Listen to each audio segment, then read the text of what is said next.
Right. Give me a second, make sure it's coming in.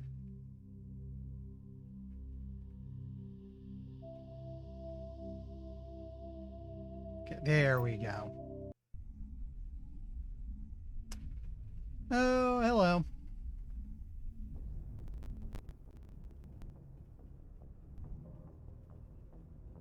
So, let me see. I think last time I said we have... Actually, I guess we should give Citadel a quick look. Nah. Message from Admiral Hackett, Commander. Patching it through. We just received your report. Looks like this Geth incursion was bigger than we thought. They were probably preparing for a major offensive in the system. We're increasing patrols in the Armstrong cluster to make sure they can't establish another foothold in the region. Nice job, Shepard.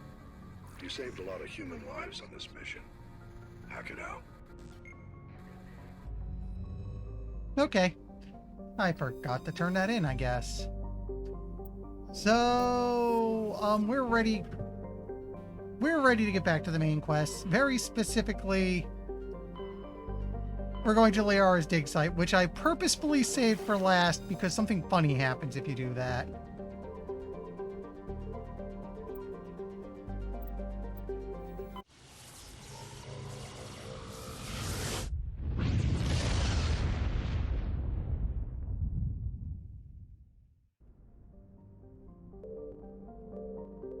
I just realized I gotta leave. I forgot where in the system she actually is.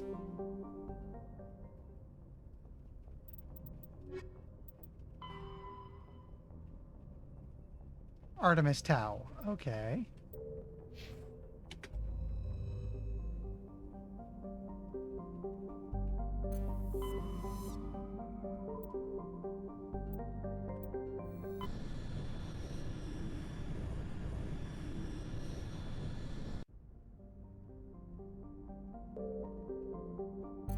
Just let me give everything a quick look. A little confused that it's not marked.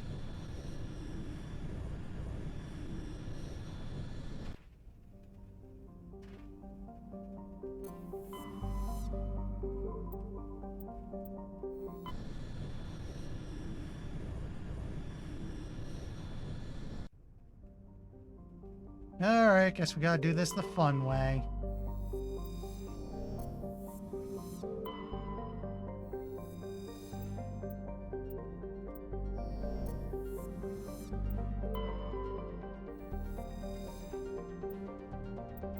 I'm finding some random junk.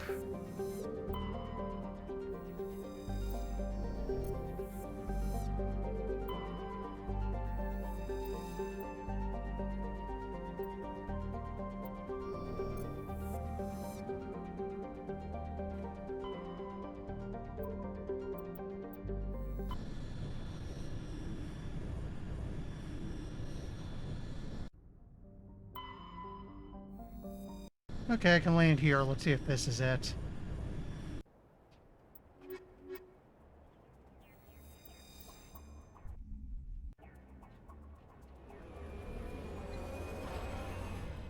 We haven't done anyone's squad's missions. I didn't realize they existed in this game. I thought it was more a 2 thing, but I decided I'll try to start them up after this, before we go to Virmire, because I know Virmire is basically endgame.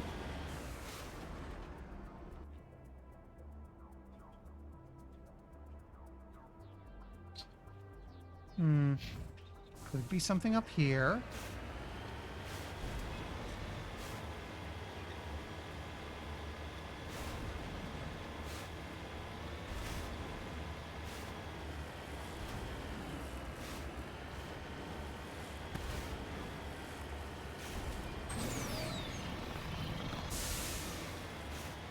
No, no, I like this game, but the one thing I really like is once we move on to 2, aside from maybe one DLC, no more janky bounce mobile.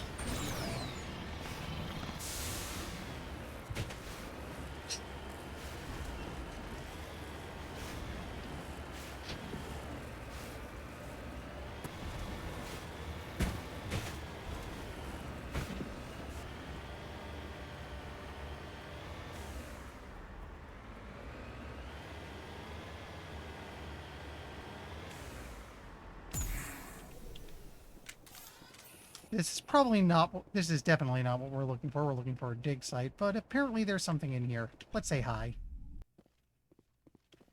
Put the gun away.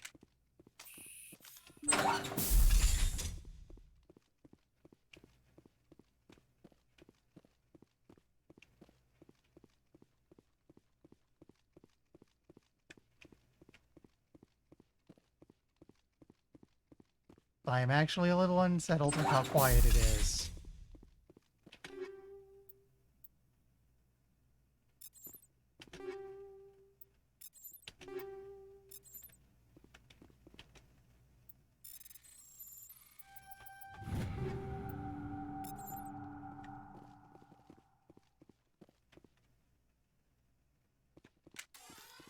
Wrong button.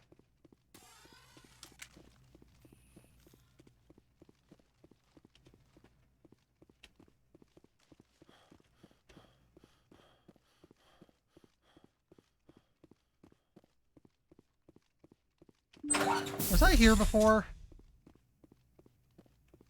I feel like I might have actually been here before, and that's why it's empty.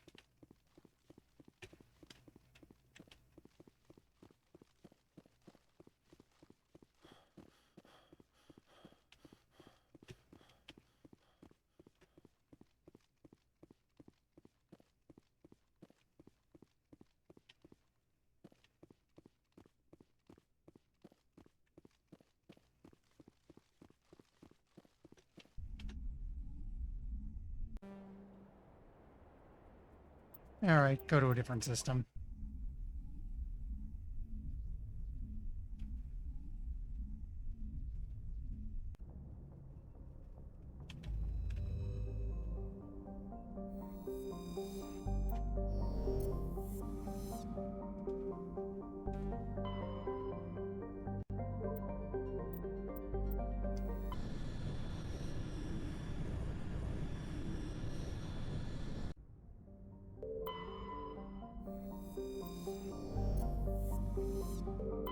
Commander, I'm picking up a signal from the planet's surface. It looks like an automated distress beacon. Think we found it. I'm unmuted, right?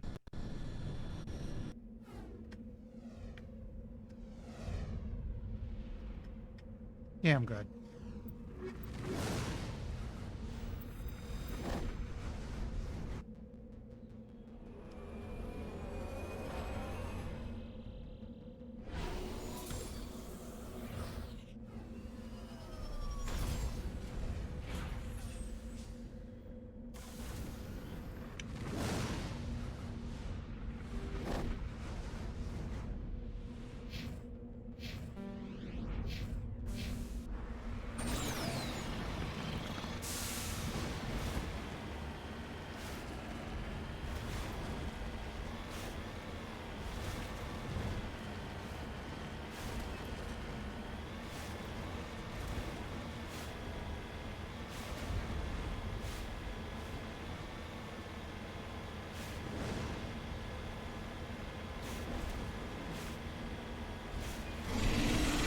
Oh, crap.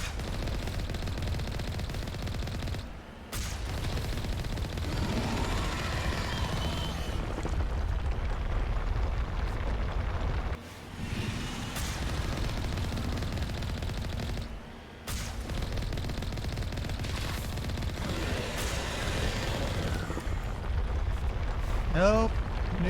No. Actually, let me test something.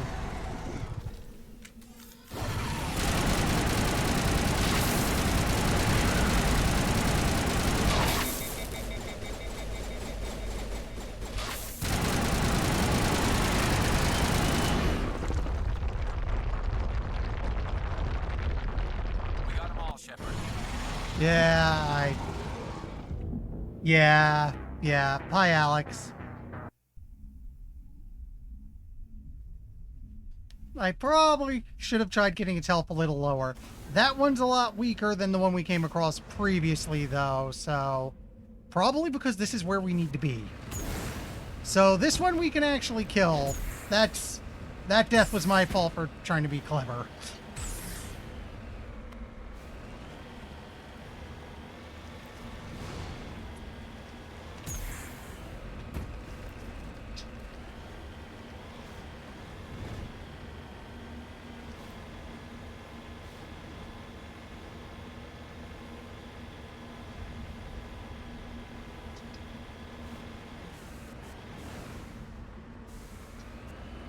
You want to come up and do the tremors thing, buddy? Thank you.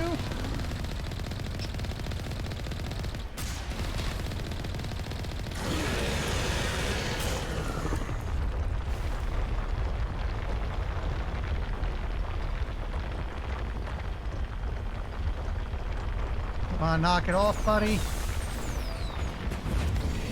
Yeah, we got stuck. And the first time we almost had it, so this is getting stupid.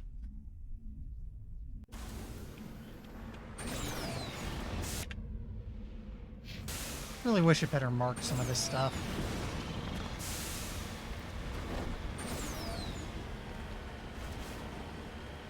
Yeah, that was, we crashed into something, couldn't turn aside.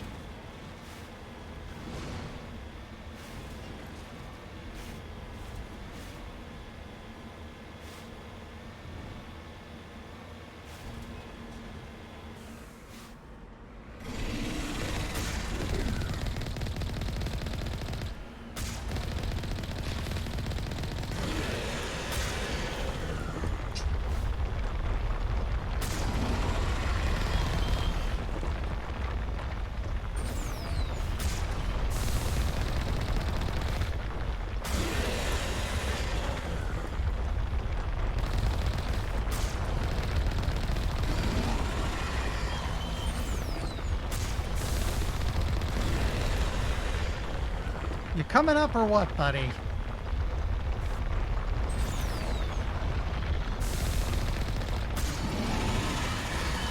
There we go.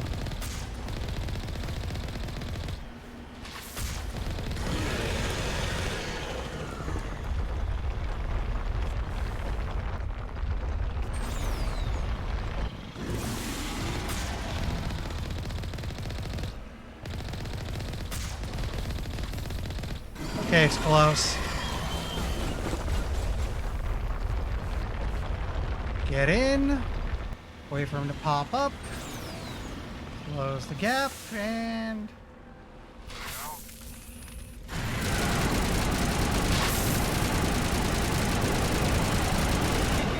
Dead Thresher Maw. Or at least we convinced it to go the hell away.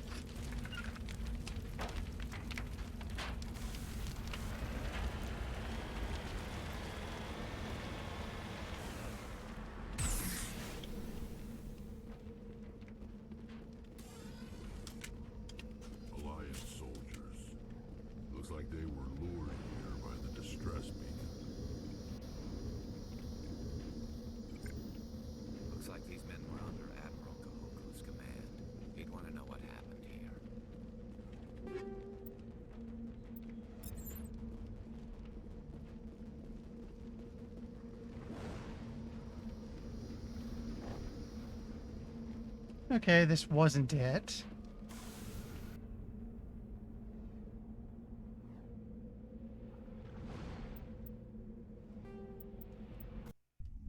Different planet?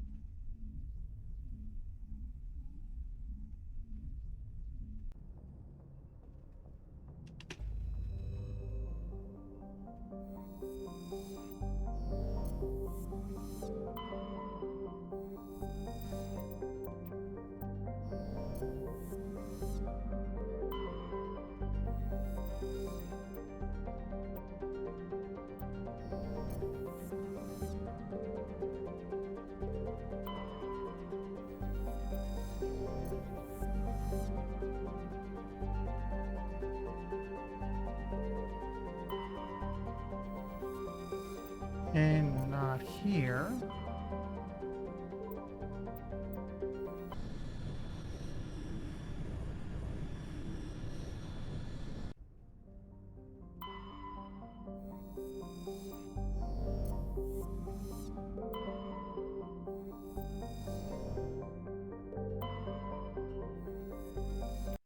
This should be it.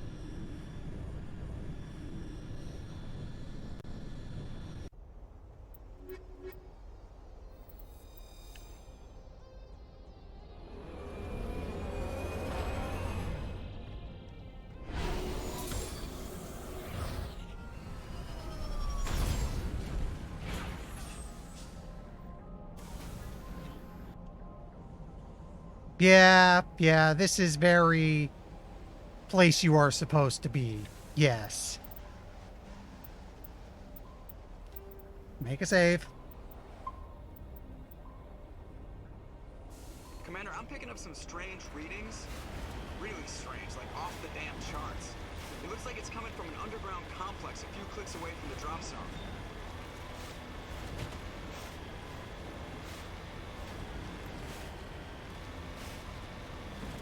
You think they'd put us closer as opposed to at the end of a long route, but whatever.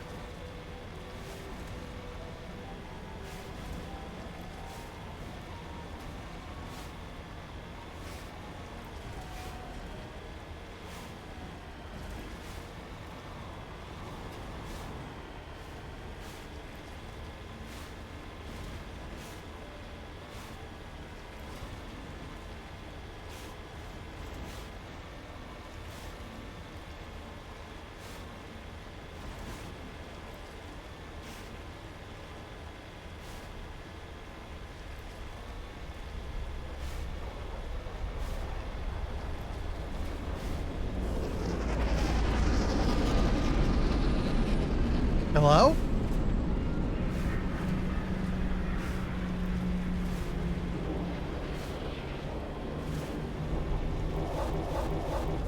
Game?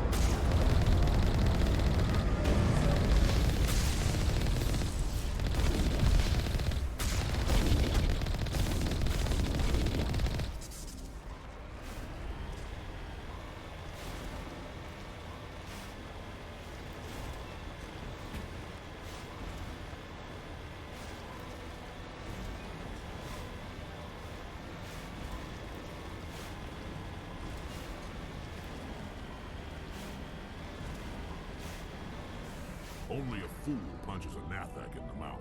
He should sneak around and pull its tail.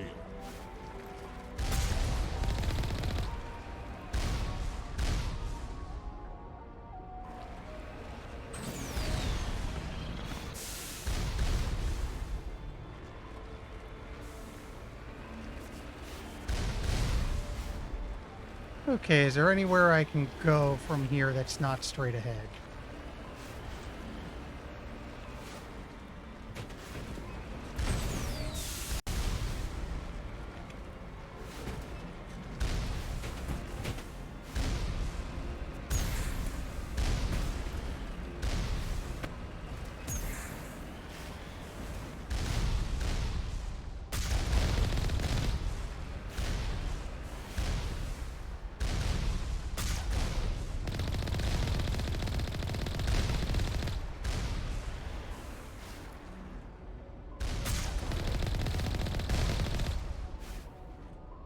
Oh, here we go. Yeah, here we go. It was a little further ahead. Mind, I already broke the turrets anyway, so whatever. Here we go.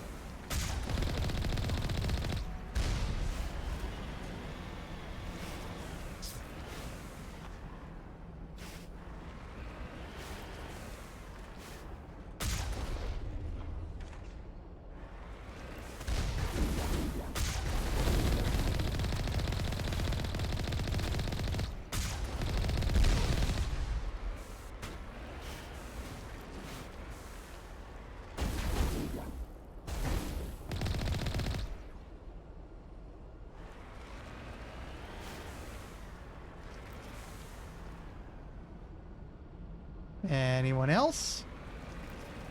I see dots on the radar. Anyone?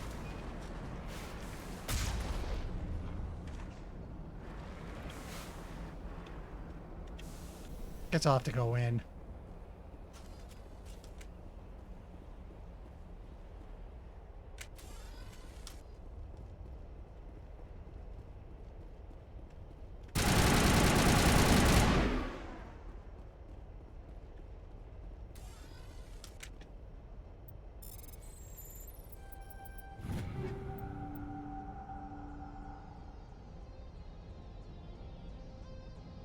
Ooh, hey, Mark A. Krogan, and I think I have him set for heavy armor now.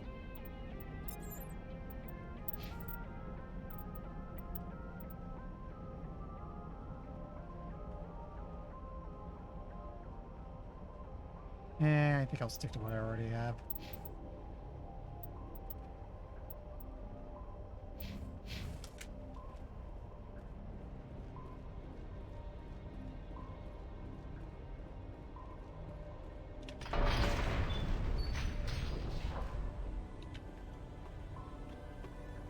Pretty sure this is where I didn't want to go.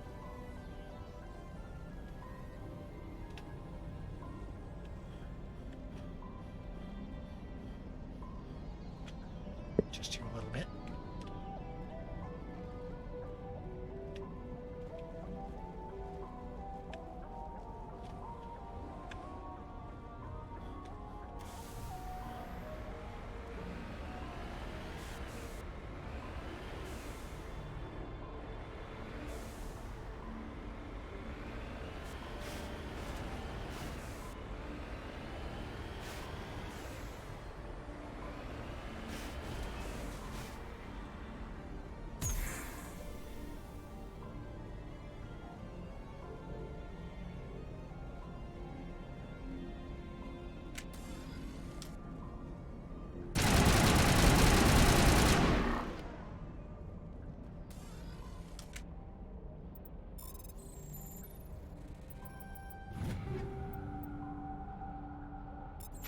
Area secured. There we go.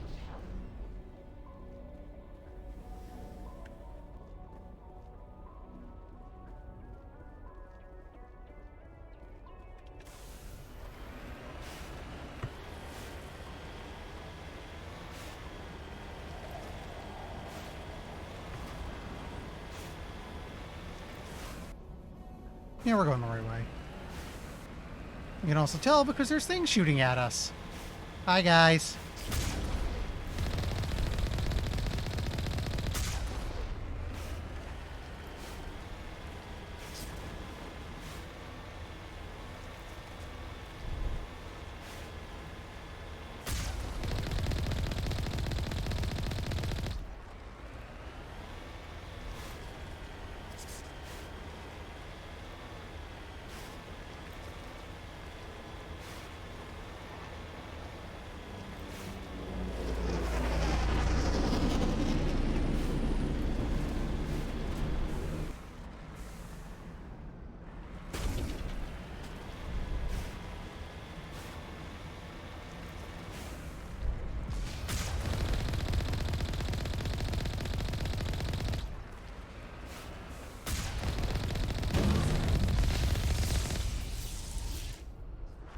There we go.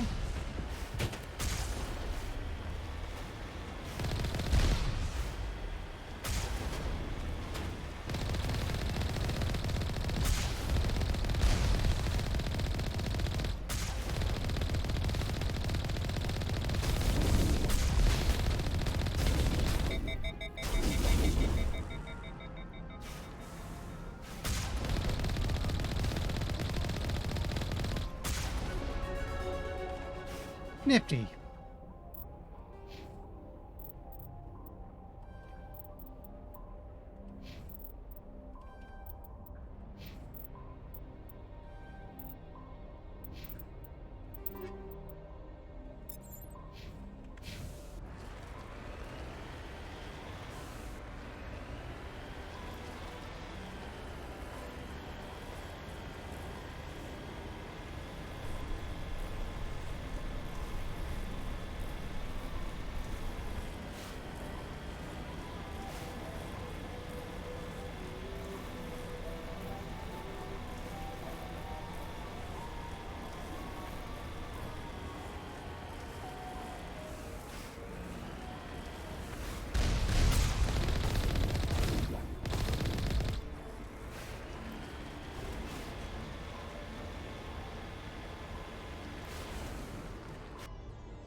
Looks like we're close.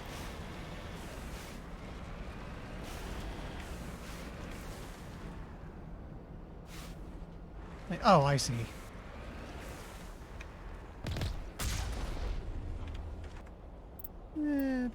Actually get out. Now make a save. Because when I played this a bit before I got distracted and only to come back and stream like I am now, I actually did this first and got a little stuck here. Probably because I was much lower level, didn't really have skills or equipment yet. Coming in later should make this part a lot easier.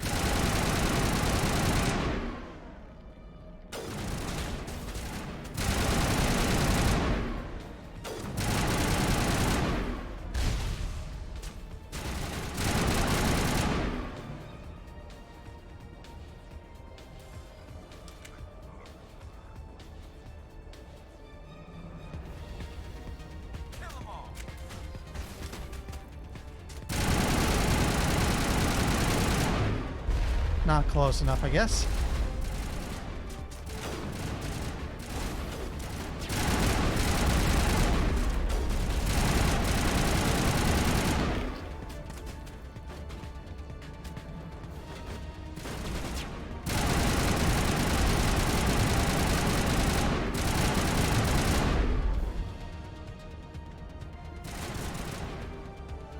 Hmm.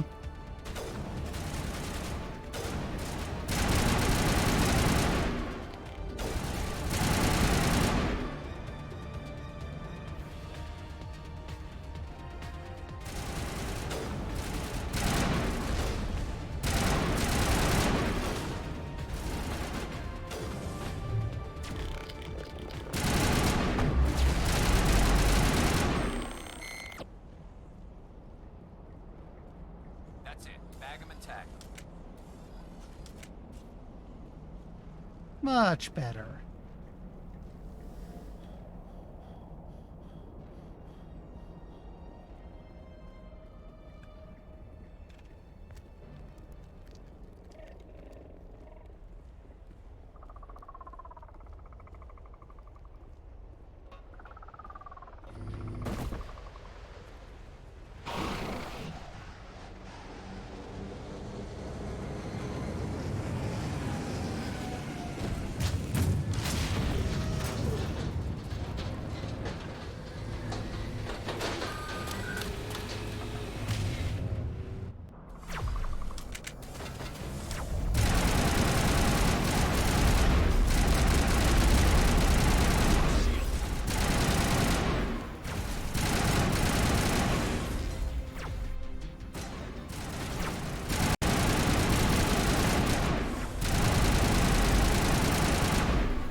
Try to get rid of those stalkers because they're a huge pain in the butt.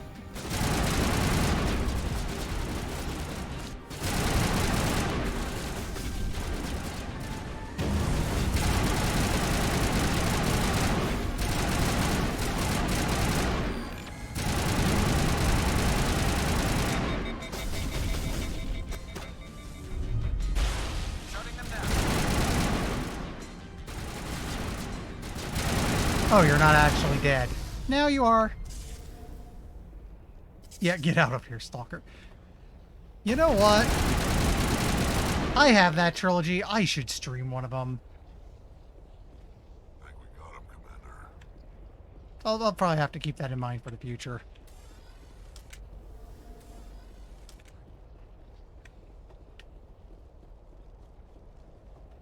Ah, here's our dig site.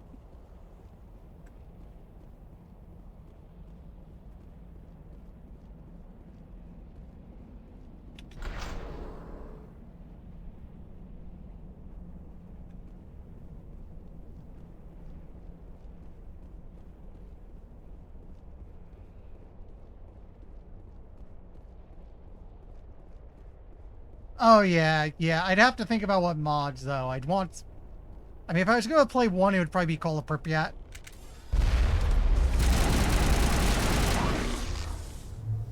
But I'd have to think of something that doesn't change up the vanilla too much. Mostly it would be just looking for bug fixes.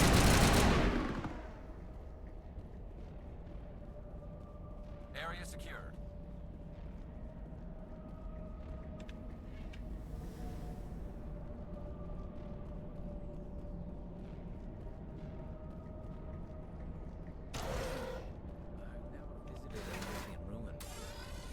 Aside from the Citadel, I mean.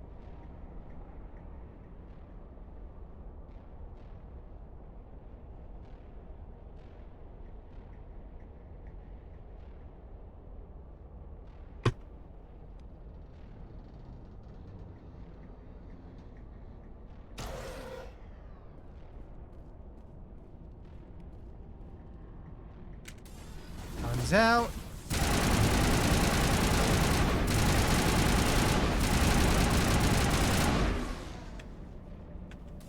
Sterile white. Protheans sure build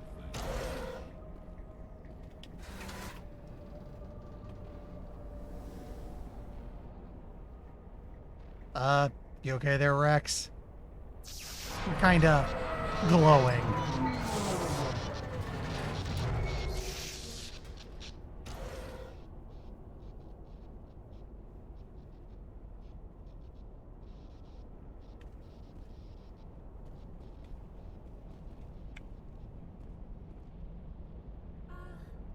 Hello? Could somebody help me? Please?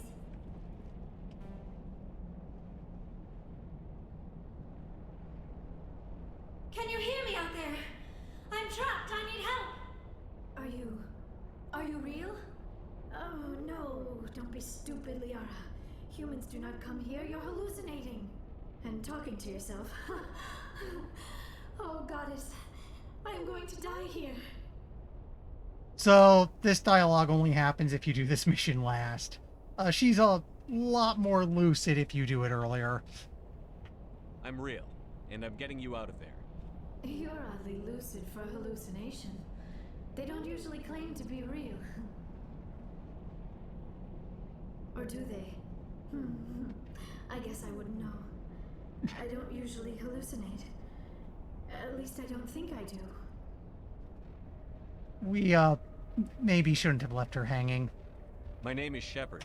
The Office of Special Tactics and Recon sent me. A specter? That's good.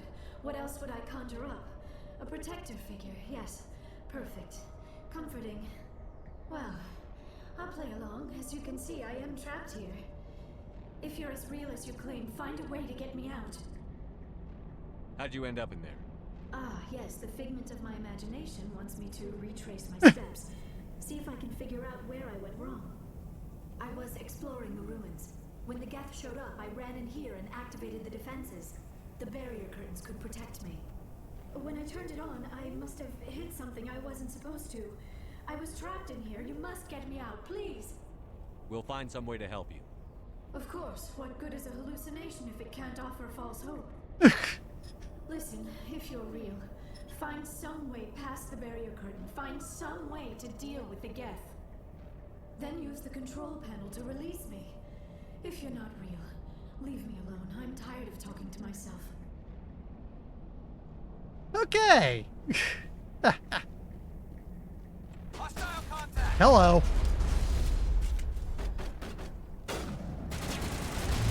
Bring it on.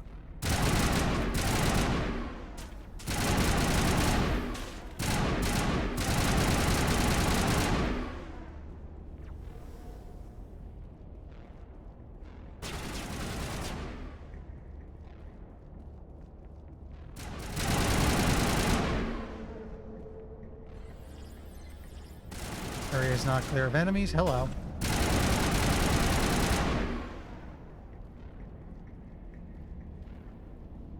Perimeter secured. Okay, we should be good to activate it now.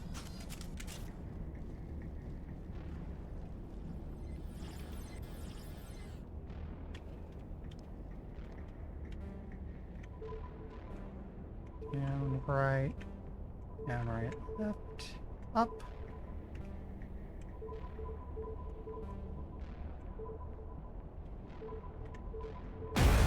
There we go.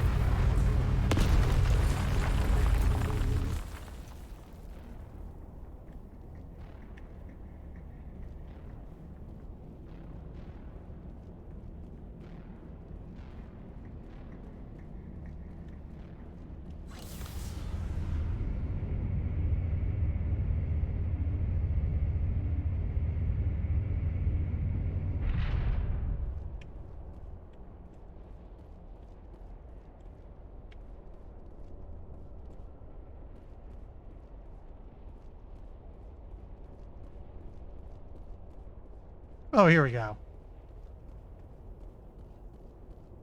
Hi. Now I am hallucinating that you are inside the tower. I must be getting worse. Earlier, I even imagined I heard thunder. That was us. We used the mining laser to bore through. You bored through?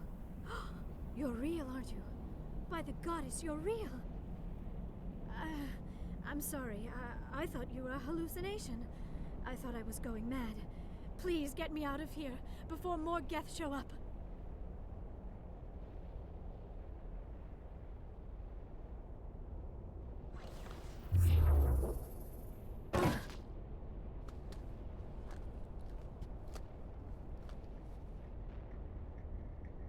Any idea how we get out of this place? There is an elevator back in the center of the tower. At least I think it's an elevator. It should take us out of here. Come on! I still cannot believe all this. Why would the Geth come after me? Do you think Benezia's involved? Saren's looking for the conduit. You're a Prothean expert. Obviously, he wants you to help him find it. The conduit, but I don't know. What the hell was that? These ruins are not stable. That mining laser must have triggered a seismic event. Oops. We have to hurry. The whole place is caving in. Joker, get the Normandy airborne and lock in on my signal. On the double, mister. Aye, aye, Commander. Secure and away. ETA 8 minutes. Yeah, I was about to say Kill her. about the Venezia thing. We might have killed her just a little.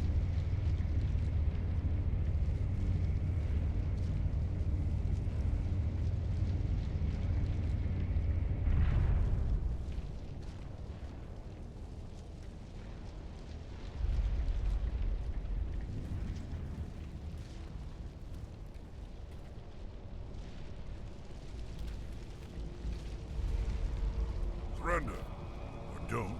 That would be more fun. In case you didn't notice, this place is falling apart. Exhilarating, isn't it? I Thanks for getting rid of those energy fields for us. Hand the doctor over. Whatever it is you want, you are I'm not not getting it from me. mistaken. That exchange comes from one of the Star Trek movies, which is cute little reference. Is this really the time? The atmosphere is perfect for a life and death struggle. Kill him. Spare the Asari if you can. If not, doesn't matter.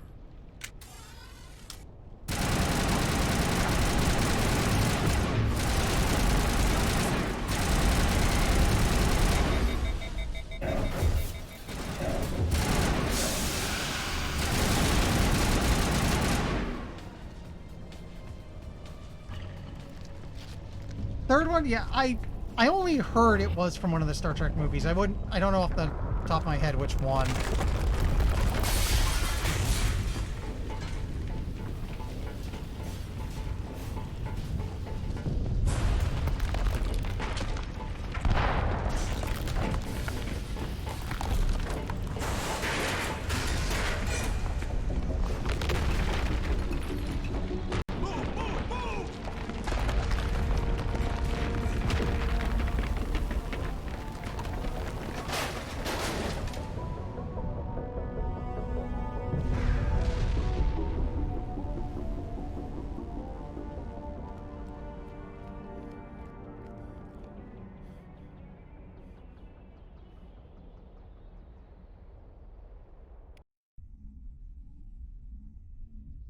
That was a surprisingly quick trip. I thought there was going to be more. Huh. Too close, Commander. 10 more seconds we would have been swimming in molten sulfur. The Normandy isn't equipped to land in exploding volcanoes. They tend to fry our sensors and melt our hull. Just for future reference. We almost died out there, and your pilot is making jokes? Joker pulled our asses out of there. I think he's earned the right to a few bad jokes. I see. It must be a human thing. I don't have a lot of experience dealing with your species, Commander. But I am grateful to you. You saved my life back there, and not just from the volcano. Those Geth would have killed me or dragged me off to Saren. What did Saren want with you? Do you know something about the conduit? Only that it was somehow connected to the Prothean extinction. That is my real area of expertise. I have spent the past 50 years trying to figure out what happened to them.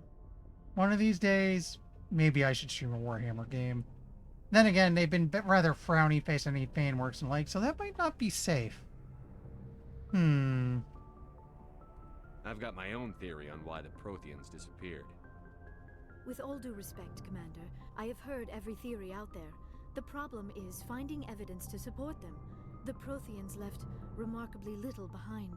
It is almost as if someone did not want the mystery solved. It is like someone came along after the Protheans were gone and cleansed the galaxy of clues. But here is the incredible part.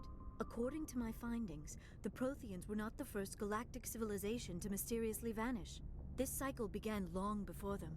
Yeah, we'll be getting to that shortly, I think. What cycle? What are you talking about? The galaxy is built on a cycle of extinction.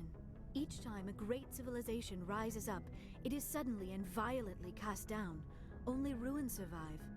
The Protheans rose up from a single world until their empire spanned the entire galaxy.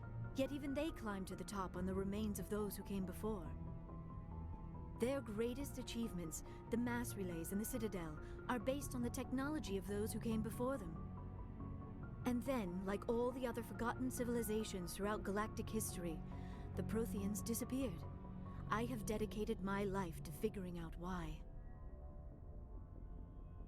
They were wiped out by a race of sentient machines. The Reapers. The Reapers? But I have never heard of. How do you know this? What evidence do you have?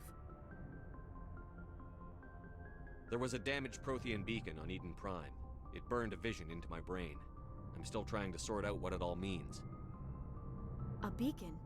Yes, that makes sense. But the beacons were not programmed to interact with human physiology. I am surprised you were able to make any sense of it at all. It's just a bunch of random images, even after I got the cipher. The cipher? Some Asari mumbo-jumbo. Supposed to help the commander think like a Prothean. I don't know if it worked, though. The cipher altered my perception of the visions, but it's subtle. I still can't make sense of what I'm seeing. And this was something another Asari did to you? Commander, with your permission, I would like to try something. You were touched by the beacon. The visions are locked away inside your mind. One of my people gave you a deeper understanding of the visions, but you still cannot put all the pieces of the puzzle together. I might be able to help you. Hell no, with 40k, I could maybe stream Dawn of War 2 if I wanted to do a 40k game. It's just I'm very slow and turtly in real-time strategy. So I'm not sure that's a good pick for me to stream. I'll do whatever it takes to stop Saren. Like the Asari who gave you the cipher, I can join my consciousness to yours. Maybe my knowledge of the Protheans will help clarify your vision. Yeah, let's do totally not the Vulcan mind meld. It's worth a shot.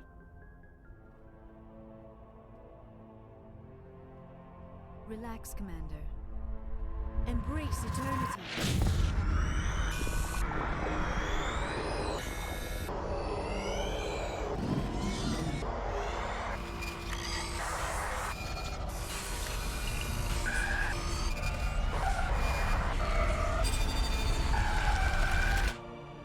That was incredible. All this time, all my research, yet I never dreamed. I am sorry. The images were so vivid. I never imagined the experience would be so intense. You are remarkably strong-willed, Commander. What you have been through, what you have seen, would have destroyed a lesser mind. Come on, get to the point. What'd you see? The beacon on Eden Prime must have been badly damaged. Large parts of the vision are missing. The data transferred into the Commander's mind is incomplete. Not really important or anything, but am I the only one who heard a sound effect from Doom in the middle of that vision? Just me? What's our next move? Saren knew you were touched by the beacon on Eden Prime. He probably came after me because he feared I could help you understand it. I was able to interpret the data relayed through your vision, what was there at least, Find the missing portion, and I am confident I can put all the pieces together. Wait, I don't know that one, Alex. Where did that come from? And Good to have you on the team, Liara. Thank you, Commander. I am very grateful. Oh, I am afraid I am feeling a bit lightheaded. When was the last time you ate or slept? Dr. Chakwa should take a look at you. It is probably just mental exhaustion, coupled with the shock of discovering the Prothean's true fate. I need some time to process all this. Still, it could not hurt to be examined by a medical professional. It will give me the chance to think things over. Are we finished here, Commander? We can talk again after you've seen the doctor. The rest of you, dismissed. Mission reports are filed, Commander. You want me to patch you through to the Council? Patch him through, Joker. Setting up the link now, Commander. We've received your report, Commander. I understand Dr. Tassoni is on the Normandy. I assume you're taking the necessary security precautions. Liara's on our side. The Geth were trying to kill her. Benezia would never allow Saren to kill her daughter. Maybe she doesn't know. Or maybe we don't know her. We never expected she could become a traitor. At least the mission was a success.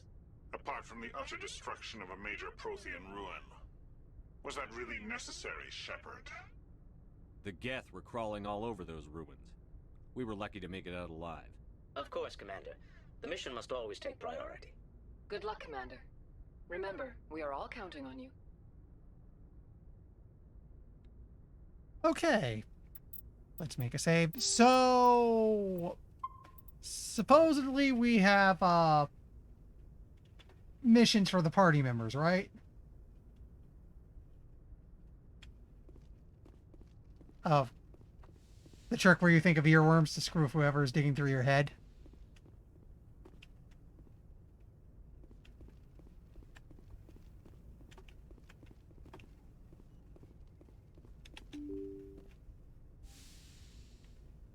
So we're going to... Yeah, so we'll talk to everyone a bit, see if I can get their missions. We'll get them done. Depending on how things go, we might be seeing Vermeer by the end of the day. Otherwise, I don't mind that being next week. Well, 2 weeks. We are definitely close to finishing this, though, because, like I said, after Vermeer, it's pretty much a straight shot to the end.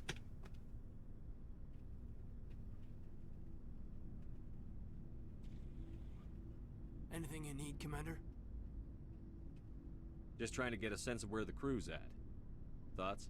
Is this an official evaluation, Commander? Or off the record? Alenko, when it's just you and me, you can consider it off the record. That's a generous attitude. Okay. I think there's something wrong with all this. This Saren is looking for records on some kind of galactic extinction, but we can't get backup from the Council? Sorry, Commander.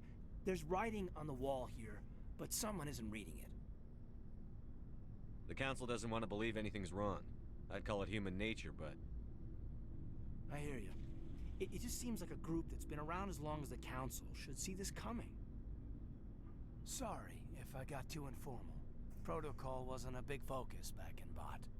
I'm gonna be honest, I still find it weird that the Citadel has a bunch of unknowns. Like, we don't know what the Keeper... We don't know anything about the Keepers, and I think, like, the core of the Citadel is inaccessible. Nobody can get there. And everyone just kind of is okay with that. Tell me about it. Biotic acclimation and temperance didn't last past the airlock. To the kids they hauled in, it was brain camp. Sorry, hauled in is unkind. We were encouraged to commit to an evaluation of our abilities so an understanding of biotics could be compiled. There are worse results of accidental exposure to element 0 in the womb. Beats the brain tumors some kids grew up with. In other words, psychonauts. Is there some question about how you were exposed? My mother was downwind of a transport crash. It was before there were human biotics, a little after the discovery of the Martian ruins. It only gets iffy around 63 when Kinetics was running out of first-gen subjects. Until then, they'd relied on accidentals. Bunch of guys in suits show up at your door after school, and next thing you know, you're out on Jump Zero. Jump Zero is Gagarin Station, right? What's it like? Yeah, that's the official name. Biggest and farthest facility we had for decades. Right on the termination shock, the outer edge of the solar system. It's where they did all the Goose Chase FTL research before we caught on to using Mass Effect fields. It was a sterile research platform when I was there. There were other kids in the same boat, right? At least you weren't alone out there. That's true. We did have a little circle that'd get together every night before lights out. We didn't have much to do, though. It was a research platform then, and Kinetics kept Jump Zero off the extranet to prevent leaks. You were all teenagers. I'm sure you found other ways to occupy the time. Sorry. I'm the sort who does that kind of thing, Commander. Not lightly, anyway. There was a girl I spent a lot of time with, but we kept our clothes on. Rana. She was from Turkey. Her family was very rich. But she was smart and charming as hell. Beautiful, but not stuck up about it. I think you'd have liked her. Sounds like she was special to you. She was. Maybe she felt the same. But things never felt together. Training, you know. You know of any intentional exposures for certain? No one knows. Doesn't mean they didn't happen. As big as the exposures were, it was hard to track down accidentals. It was different then. No one knew the potential, so there wasn't a lot of regulation. Anything Kinetics did was gold. I'm not saying they intentionally detonated drives over our outposts, but in retrospect, they were damn quick on the scene. And Command & Conquer, I am really hoping with the remake of the first games, we're going to get remakes of Tiberian Sun and Red Alert 2. Jump Zero is a long way from home. What was it like? The Grand Gateway to Humanity looks a lot better in the vids. But that's my own baggage, Commander. No bearing on this. Alenko, there's no regulation that says you can't be friends with your commander. I appreciate that, Commander. I just don't want you to think that I'm a whiner. Besides, I've got my past squared away. Well, if I talk again... Anything you need, Commander? Just trying to get a sense of where the crew's at. Thoughts? I've wasted enough of your time for now, Commander. We'll have time for personal debriefings later. What's your opinion on the last mission? Dr. Tassoni. Seems like a sweet girl. Easy on the eyes. I mean, if you like the bookish sort. Any intentions there, Lieutenant? No, Commander. Just art appreciation. Oh yeah, half the fun with Red Alert 2 is just how freaking campy it is. Just trying to get a sense of where the crew's at. Thoughts? I've wasted enough of your time for now, Commander. We'll have time for personal debriefings later. We'll talk another time, Lieutenant. Commander? So, Anything you need, Commander? What's your opinion on the last mission? Doctor, seems like I mean, if you like the bookish sort. We'll talk another time, Lieutenant. Commander? You know what? Let me go down to the two I've been talking the most to see if that does anything, because it looks like it might be a little too late for those missions because I kind of ignored everyone. Which, oops. I didn't realize there was anything, or I would have done more. Sorry. Okay. So yeah, we can bounce in and out of Citadel a few times. Let me see who I can get, because I could probably get Rex and or Garrick's missions now, because I've talked to them a bunch. What do you want, Shepard? Why did you become a mercenary? Lots of reasons. Such as? Such as, I needed to get out of our system. I needed to eat. I needed to survive. Why not stay and help your people? I tried to help. That's why I had to leave. What happened? I was betrayed. I was head of a small tribe. We were trying to restore order after the war, but the other tribes were against us. They followed Jared, one of the few warlords who survived the war with the Turians. But he was old, and so were his ideas. He wanted to continue the war. He wanted us to fight. Turians, Solarians, each other. It didn't matter who, as long as we were fighting. What did you want? I just wanted Jared to shut up. to stop his ranting. I wanted him to stop leading the tribes astray. But he couldn't understand how much things had changed. We didn't have the numbers to go to war. Even if we did, the genophage made sure we couldn't replenish our numbers fast enough. I told them all to forget about war. We needed to focus on breeding, at least for one generation. And for a while, we were getting through. Some of the tribes started coming around. I take it the warlord didn't appreciate that. No, he didn't. He arranged a crush with the tribes. A meeting on neutral ground. He wanted to talk. We met at the Hollows, near the graves of our ancestors. The skulls of our dead laid bare to remind us where we come from, and where we all go. It's as sacred as any Krogan place can be. Violence is forbidden. It sounds like a trap to me. You must have suspected as much. I did. But when your father invites you to a crush, well, there are some laws that even we hold sacred. Jared was your father? He was. Until that day. We talked, but we didn't get anywhere. When it was clear that I wouldn't join him, he gave the signal. His men leapt from the graves of our ancestors like Krogan undead. The few that were loyal to me died quickly. I escaped with my life, but not before I sank my dagger deep into my father's chest. That is why I left, and that's why I'll never go back. Are your people really dying? We're sure not getting any stronger. We're too spread out. None of us are interested in staying in our own system. Lots of species have left their homes and prospered. I think we heard this all already. We're not settlers, so we leave. Hire ourselves out. And most of us... You must have family other than your father. Don't you miss them? You trying to make me cry, Shepard? I've got some unfinished business. This might be it. Family, but that's all. What kind of business? Before I left, I made an oath to my father's father. I swore to recover my family's battle armor. It was taken from him after the uprising. What's so important about this armor? It's a relic. Useless, really. But it was worn by 5 generations of my family before the war. It's rightfully mine.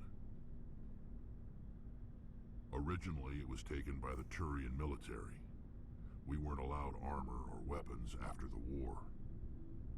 Now, it's in the hands of Ton Actus, a Turian scum who collects relics from the war.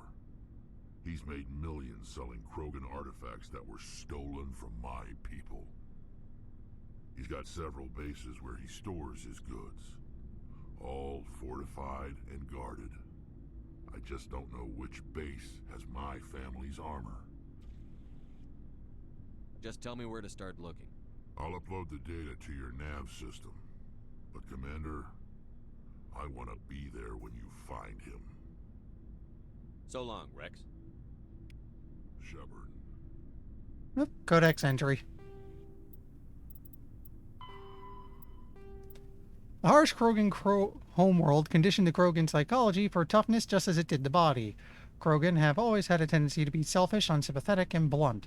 They respect strength and self-reliance and are neither surprised nor offended by treachery. The weak and selfless do not live long. In their culture, looking out for number one is simply a matter of course. After their defeat in the rebellions, the very concept of Krogan leadership was discredited. Where a warlord could once command enough power to bring entire solar systems to heel and become overlord, these days it's rare for a single leader to have more than 1,000 warriors swear allegiance to him. Most Krogan trust and serve no one but themselves. This solitary attitude stems in part from a deep sense of fatalism and futility, profound social effect of the genophage that caused Krogan numbers to dwindle to a relative handful. Not only are they angry that the entire galaxy seems out to get them, the Krogan are also generally pessimistic about their race's chances of survival. The surviving Krogan see no point to building for the future. There will be no future. Krogan live with an attitude of kill, pillage, and be selfish. For tomorrow, we die.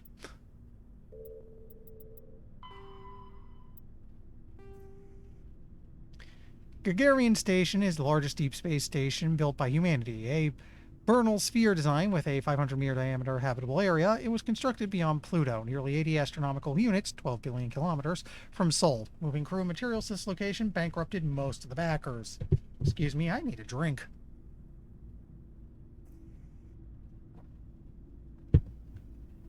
Much better. Gagarin was placed at the inner edge of the heliopause, the point at which the solar wind can no longer push back the interstellar medium. It was built to test a number of faster-than-light drive principles that theoretically can only occur in interstellar space. The station was nicknamed Jump Zero, as it was intended to be the jumping-off point for humanity's expansion into the galaxy. Shortly after the station was completed, the Prothean ruins were discovered on Mars, rendering the entire effort moot. So they went bankrupt only to almost immediately find out this whole thing was pointless. Ow!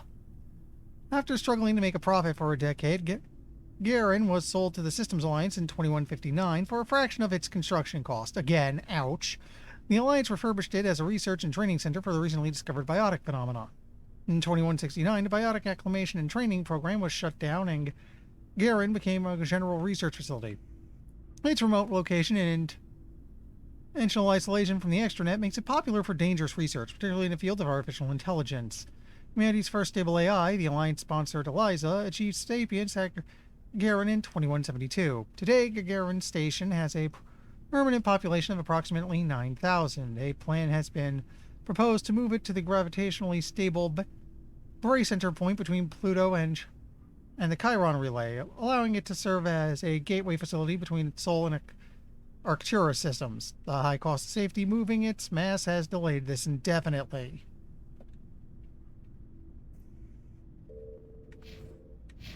Wait, we still got Codex stuff.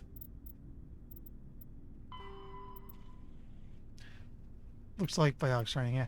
Biotics implants and amplifiers only provide the potential to create coherent mass effect fields. Whether Biotics can actually do so is largely determined by their training.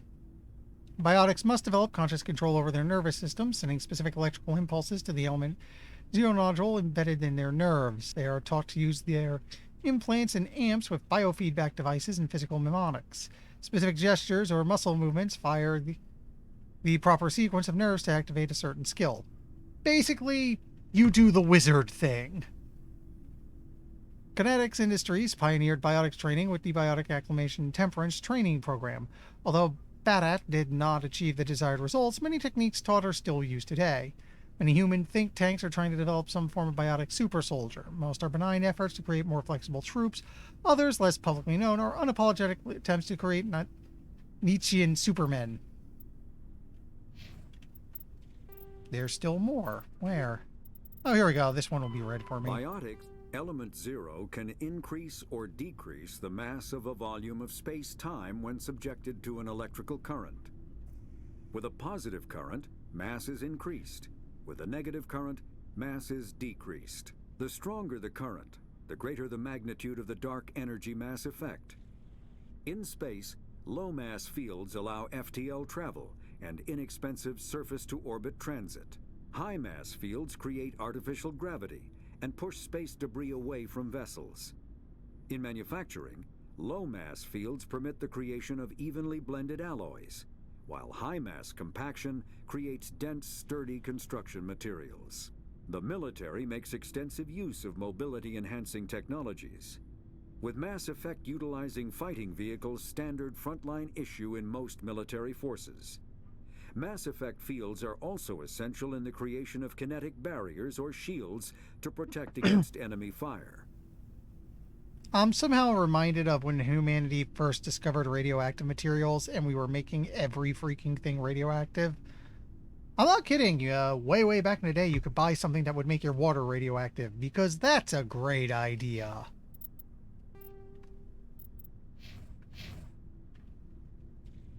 Hi, Garrus. Commander, how are you? Why did you want to be a CSEC officer in the first place? That's a good question. There were several reasons, I guess. Like what? Probably the same as most officers. I wanted to fight injustice, wanted to help people. I guess my father had something to do with it too. He was CSEC, one of the best. I grew up hearing about his accomplishments or seeing his picture on the vids after a big arrest. He's taking my resignation pretty hard. That's tough, but you'd think he'd be impressed you're going after Saren. My father's a CSEC man to the bone. Do things right or don't do them at all, he says. He thinks I'm being too rash, too impatient. He's worried I'll become just like Saren. He actually talked me out of becoming a Spectre when I was younger, for the same reasons. You were asked to be a Spectre? Well, I was targeted as a possible Spectre candidate. Me and about 1,000 other Turian military recruits. I could have received special training, but my father didn't like it. He despises the Spectres. He hates the idea of someone having unlimited power with no accountability. He wouldn't like you, Commander. No offense.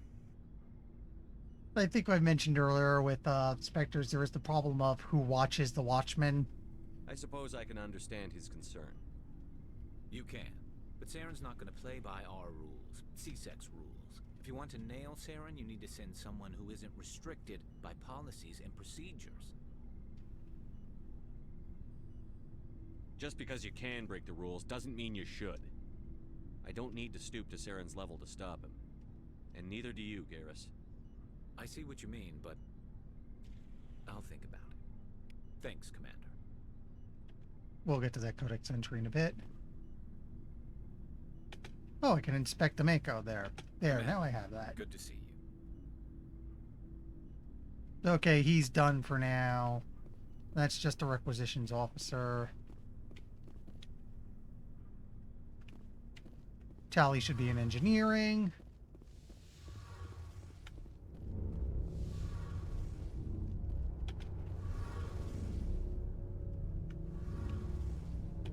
Your ship's amazing, Shepard. I've never seen a drive core like this before. I can't believe you were able to fit it into a ship this small. I'm starting to understand why you humans have been so successful. I had no idea Alliance vessels were so advanced. The Normandy's a prototype. Cutting-edge technology. A month ago, I was patching a makeshift fuel line into a converted tug ship in the flotilla. Now, I'm sitting on board one of the most advanced vessels in Citadel space. I have to thank you again for bringing me along. Traveling on a vessel like this is a dream come true for me. I had no idea you found ship technology so interesting. It comes with being a Quarian. The migrant fleet is the key to the survival of my people. Ships are our most valuable resource. But we don't have anything like this. We make do with cast-offs and second-hand equipment. We just try to keep them running for as long as we can. Some of the fleet's larger vessels date all the way back to our original flight from the Geth. It occurs to me, you can't see much, but if you look real close when the camera's pointed at her face, you can kind of see what's under there. Very faintly. I can't believe your fleet's still using ships that are 3 centuries old. They're constantly being repaired, modified, and refitted. They aren't pretty, but they work. Mostly. We've tried to make ourselves as independent as possible on the flotilla.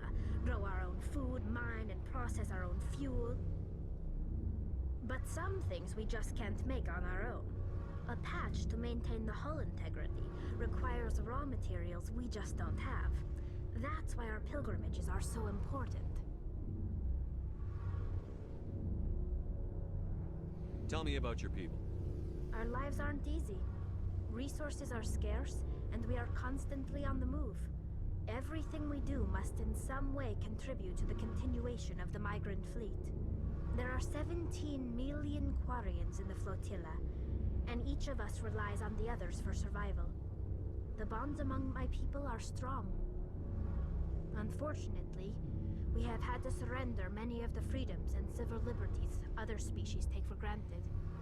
You know what, Alex? I'm going to ask while I'm thinking about it. You said to go to Citadel and then come back and everybody willing to talk. Do I have to go specifically to Citadel? Because I have to check a few places for Rex's mission, so I could probably check one place, go back, talk to everyone, check the next, until I have all the missions. What kind of freedoms? Well, it's illegal for parents to have more than one child. If our population grows too much, it would strain our resources to their breaking point. Of course, we also can't allow our numbers to become too few. If our population is in decline, the rule against single births is temporarily repealed. In extreme cases of population decline, incentives are even offered to encourage multiple births, though the Conclave hasn't had to take such measures in nearly a century. That's your government. The Conclave is our civilian branch of government. Each ship can elect a representative to serve on the Conclave and make decisions that affect the fleet as a whole. On matters that affect an individual ship, however, the captain has the final say. It's a tradition that dates back to the early days, when the fleet was governed by martial law. Fortunately, most captains nowadays are smart enough to have an elected council from their crew to give them advice and guidance. So the ultimate power rests with elected officials. In practice, the Conclave and the respective council for each ship tend to set the rules that govern our daily lives. But in theory, we are still under military jurisdiction. The 5 top-ranking military officials in the fleet serve on the Admiralty Board. These 5 have the power to overrule any decision by the Conclave in case of emergency. To do so requires unanimous agreement among the Admiralty, and they can only do this once. After that, the entire board must resign their posts. It's a safeguard that served us well. In nearly 3 centuries, the Admiralty Board has only overruled the Conclave 4 times. Okay, I just need to leave the ship. Alright, so I can keep checking on these people while I handle Rex's mission. I want to know more That's about good. the Geth. I doubt I can tell you anything you don't already know. It's been almost 3 centuries since they drove my people into exile. All I know is the story of their origins, what they were when we created them, and how they turned on us. Interesting. The Geth were originally created to serve as an automated manual labor force. Initially, their intelligence was as limited as any VI. Over time, we made small modifications to their programming to allow them to perform more varied and complex tasks, bringing them closer and closer to true AI status. Basically, imagine if you kept upgrading your Roomba until suddenly it started making demands. How come the council didn't step in and stop you? This wasn't true AI research. We may have been skirting the bounds of the law, but we never did anything that was actually illegal. The changes were so insignificant, so gradual, that we were able to control them. Or so we thought. But one thing we underestimated was the power of the neural network. 1 million Geth thinking simultaneously created an inherently unstable matrix. So, the Geth share brain power? Many of the Geth's logic systems were designed to work in concert with other nearby Geth. Basically, the more of them you have in the group, the smarter they are. From what I know of it, one Geth is not particularly interesting. It's little more than like a binary bit. You need quite a few before things start to kick into gear and get interesting. So there's some sort of group consciousness? No, nothing like that. They cannot share sensory data or information. Their programming cannot handle that much simultaneous input. Each Geth maintains an individual awareness and identity. The neural network only operates on a process-based level. It's basically the synthetic equivalent of a subconscious. But when they're in close proximity, they can coordinate low-level functional processes, freeing up more capacity for original or independent thought. Coincidentally, we're going to meet, when it comes to the Geth, we're going to meet someone interesting in the second game. Don't say it if you know it. We'll get there. That doesn't make any sense. I'm probably oversimplifying. The Geth are incredibly advanced and complex creations. All you need to know is that they get smarter when they gather in large numbers. As we built more and more Geth, their effective intelligence became more sophisticated, more abstract. One day, a Geth began to ask its Quarian overseer questions about the nature of its existence. Am I alive? Why am I here? What is my purpose? As you can imagine, This caused a near panic among my people. I don't see what's so bad about those questions. The Geth were created to engage in mundane, repetitive, or dangerous manual labor. That's fine for machines, but it won't satisfy a sentient being for long. The Geth were showing signs of rudimentary self-awareness and independent thought. If the Geth were intelligent, then we were essentially using them as slaves. It was inevitable the newly sentient Geth would rebel against their situation. We knew they would rise up against us, so we acted first. A general order went out across all Quarian-controlled systems to permanently deactivate all Geth. The Geth responded to this order violently. You know, I kind of get the sense that they're jumping the gun a bit. You can't blame them for fighting for their survival. We had no other choice. The Geth were already on the verge of revolution. By acting quickly, we had a chance to end the war before it began. The hope was that most of the Geth would still be little more than machines, incapable of organized resistance. But they had progressed much further than anyone anticipated. The war was long and bloody. Millions upon millions of Quarians died at their hands. In the end, we were forced to flee our own homeworld. We feared the Geth would pursue us, but they never came beyond the Veil. Now we drift through space, exile, searching for a way to reclaim what was once ours. Like, yeah, it...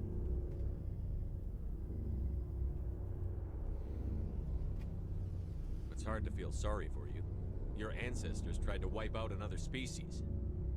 We made a mistake when we created the Geth in the first place, but we did not make a mistake when we went to war against them. If we had not acted, they would have wiped us out. They're a synthetic life form. They have no use for organics. None. Why do you think they cut themselves off from the rest of the galaxy? Why do you think they've killed every organic being who's ever tried to contact them? They didn't kill Saren. What does that tell you? The Geth are not innocent victims in all this. They're the enemy. They want to destroy us. Not just the Quarians. All organic life. That's why they've joined up with Saren. And that's why we have to stop him.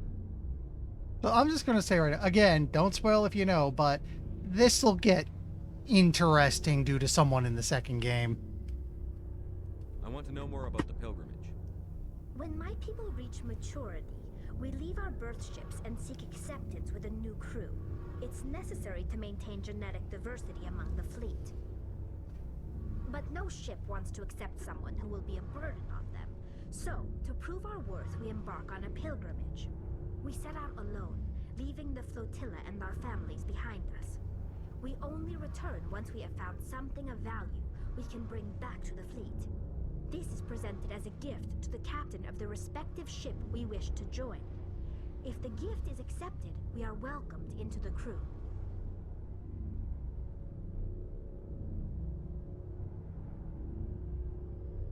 Can a captain choose to reject the gift? That doesn't happen often. Most captains are eager to increase the size of their crew. It increases their own standing in our society.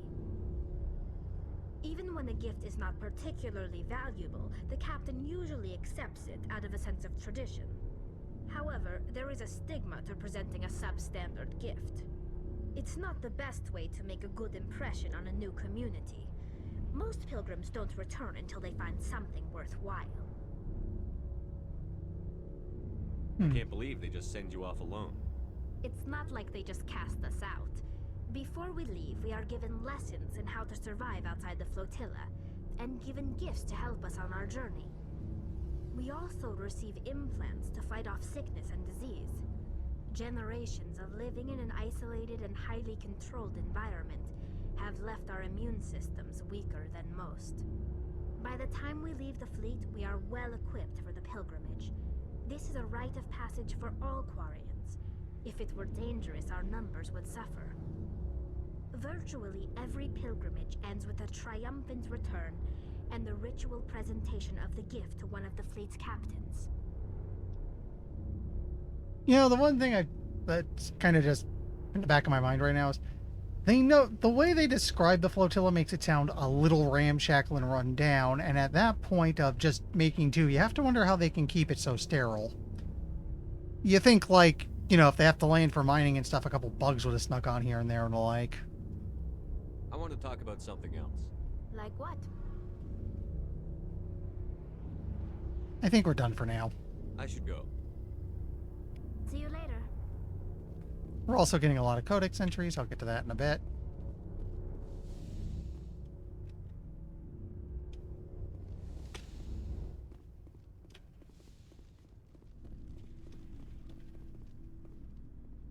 Oh, there's Ashley. Commander, you have a minute to talk? I keep an open door policy. If you have any concerns, lay them on me. All right. I know things are different aboard the Normandy, but I'm concerned about the aliens, Vicarian and Rex. With all due respect, Commander, should they have full access to the ship? They may not serve the Alliance, Chief, but they're allies. At least as far as Saren goes. This is the most advanced ship in the Alliance Navy. I don't think we should give them free rein to poke around the vital systems. Engines, sensors, weapons. You don't trust the Alliance's allies? I'm not sure I'd call the Council races allies. We, humanity, I mean, have to learn to rely on ourselves. Standing up for ourselves doesn't mean standing alone. I don't think we should turn down allies. I just think we shouldn't bet on them staying allies. As noble as the Council members seem now, if their backs are against the wall, they'll abandon us. You've got a pessimistic view of the universe, Williams. A pessimist is what an optimist calls a realist. Look, if you're fighting a bear That's a and quote. the only way for you to survive is to sick your dog on it and run, you'll do it. As much as you love your dog, it isn't human. It's not racism, not really. Members of their species will always be more important to them than humans are. Actually, as a pet owner, I'm not somewhere where bears would happen, but if the pet was in trouble, I am going to try to save it. It's my pet. These seem like deeply held beliefs, Williams. What made you think this way? My family's defended the Alliance since it was founded. My father, grandfather, great-grandmother, they all picked up a rifle and swore the oath of service. I guess we just tend to think of Earth's interests as our own. All right. I can see where your concerns are coming from, Williams. But this is a multilateral mission. You're going to have to work with aliens, like it or not. It won't be a problem, Commander. You say jump, I say how high. You tell me to kiss a Turian, I'll ask which cheek. Because I know their response to this is kind of funny. Would you kiss anyone I ordered you to? That depends, sir. If you ordered me to kiss a superior officer, that would be a violation of the regs concerning fraternization. That would make it an illegal order. I'd be required to decline and relieve you of command. Sir. What's your opinion on the last mission? Not sure I buy Dr. Tassoni's story about her and her mom not talking. They're family, right? I think she's being straight with us. Or at least, I don't think she lies very often. Yeah, she's probably really bad at it. Too bad those ruins got destroyed. I mean, they lasted thousands of years. That's impressive.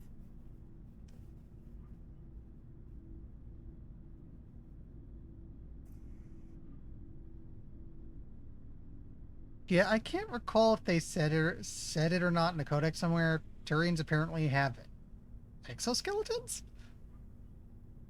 We'll talk later, Williams. Looking forward to it, sir. See which we got it. We gotta go talk to the resident alien space babe who's up on the main deck. Or at least I figure she was designed to be the resident alien space babe, except everyone apparently likes Talia more. Hehe.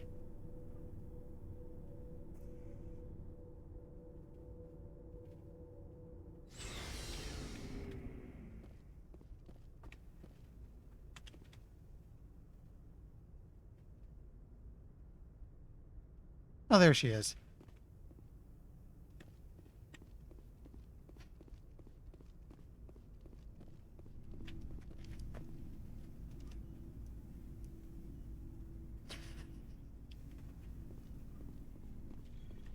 Wait, am I in the wrong sector?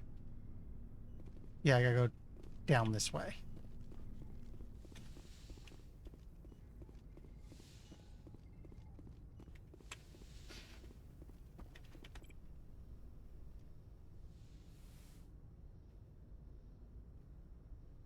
Commander, are you coming to check up on me?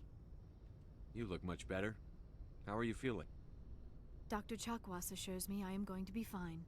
I was impressed with her knowledge of Asari physiology. You're in good hands. Dr. Chakwas knows what she's doing. I never properly thanked you for saving me from the Geth, Commander. If you hadn't shown up, I'm just glad we got there in time. So am I. I know you took a chance bringing me aboard this ship. I have seen the way your crew looks at me. They do not trust me. But I am not like Benezia. I will do whatever I can to help For you one, stop you're Saren. alive. Oh, I promise. that was terrible of me. Don't worry, Liara. I trust you. I know you won't let me down. It means a lot to hear you say that, Commander. Thank you. Tell me about yourself, Liara. Me? I am afraid I am not very interesting, Commander. I spend most of my time on remote digs, unearthing mundane items buried in long-forgotten Prothean ruins. You must enjoy something about it. I love my work. Seeking out history's lost secrets has a special appeal for me. You were actually touched by working Prothean technology. That is why I find you so fascinating, Commander. Sounds like you want to dissect me in a lab somewhere. What? No, I did not mean to insinuate. I never meant to offend you, Shepard. I only meant that you would be an interesting specimen for an in-depth study. No, that's even worse. Calm down, Liara. I was only joking. Joking? Oh, by the goddess, how could I be so dense? You must think I am a complete and utter fool. Well... Now you know why I prefer to spend my time in the field with data disks and computers. I always seem to say something embarrassing around other people. Please, just pretend this conversation never happened. Are we going to break the news with this? Do you know why Benezia joined up with Saren? Benezia was swept up in events beyond her control and lost herself. She fell under the spell of indoctrination and became part of the very thing she wanted to stop. But I will remember and honor how she lived, not how she died. My mother was strong, kind, and beautiful. And now she is gone. Okay, she figured it out. Are you going to be okay? You are kind to ask, Shepard. I do miss her, and I grieve for what happened to her. But I will not let my grief interfere with what we are trying to accomplish. I'd like to know more about the Asari. We were the first species to discover the Citadel. We were instrumental in forming the Council, and we always strive to be the voice of peaceful cooperation in galactic disputes. My people believe we are all part of a single galactic community. Each species contributes something to the greater whole. Although we seek to understand other species, it seems few of them seek to understand us. The galaxy is filled with rumors and misinformation about my people. One wonders where the Vorcha fits into that greater whole. We'll be getting to them soon enough. Like what? Most of the inaccuracies are centered around our mating rituals. My species is monogendered. Male and female have no real meaning for us. We still require a partner to reproduce. This second parent, however, may be of any species and any gender. I don't understand. Your species can mate with anyone? Mating is not quite the proper term, not as you understand it. Physical contact may or may not be involved, but it is not an essential element of the union. The true connection is mental. Our physiology allows us to meld with other beings. We can touch the very depths of their minds. We explore the genetic memory of their species. We share the most basic elements of their individual and racial identities. We then pass these traits on to our daughters. It is how we learn to grow as a species and how we develop a greater understanding of other races. What happens to your partner after the union? Every relationship is different. Some unions are a single encounter with both parents parting ways afterwards. Others can be more long-term. Sometimes an Asari and her partner will stay together for many decades. With the way she describes it, who is your father is actually the incorrect question, and her father, such as it was, might not actually be a father, if you can follow me on that. Do you know who Matriarch Benezia chose as her partner? She rarely spoke of her partner. Though I know my father, if you want to use that term, was another Asari. Yeah, see, technically she has two mothers. I thought you always needed another species to serve as one of the parents. Think about it, Shepard. If we were not able to mate with our own species, we would have died out long before we ever mastered spaceflight and left our homeworld. Union with our own kind is no longer common, not for the purposes of reproduction. Most Asari believe it weakens our species. Asari daughters inherit racial traits from the father species. If both parents are Asari, then nothing has been gained, or so conventional wisdom would hold. I am what is sometimes called a pureblood. Though no Asari would ever be cruel enough to say the word to my face, it is a great insult among my people. It is possible Benezia's partner was embarrassed by their union. She may have been too ashamed to publicly acknowledge me as her offspring. So the whole racial purity thing, but it's running backwards. That's weird. Maybe she wanted to meet you but couldn't. Something could have happened to her. Maybe she passed away. You might be right. I hope you are.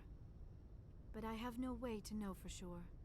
Benezia never spoke of her partner. Whatever happened, it caused her too much pain to dwell on it. She raised me by herself, though that is not uncommon. Many Asari raise their children alone, particularly if the father species is short-lived. Often the partner will pass on long before the child reaches maturity. You Asari live for 1,000 years. What happens when your partner dies? Few sapient species live as long as my kind. We have learned to take a philosophical approach to our unions. We do not focus on the inevitable loss of our partners. Instead, we enjoy the time we spend with them. And even after they're gone, a part of them lives on in us. The union is a connection that transcends both time and space.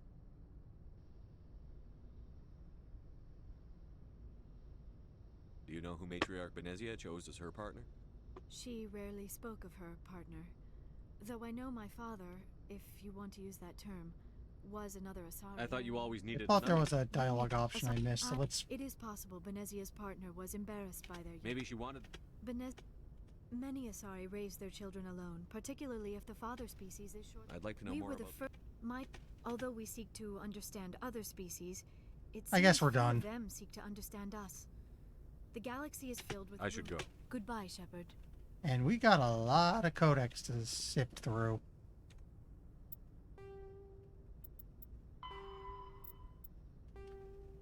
While Turians are individuals with personal desires, their instinct is to equate the self with the group and set aside personal desires for the good of all. Turians are taught to have a strong sense of personal accountability, the Turian honor that our races find so remarkable. Turians are taught to own every decision they make, good or ill. The worst sin they can make in the eyes of their people is to lie about their own actions. Turians who murder will try to get away with it, but if directly questioned, most will confess the crime.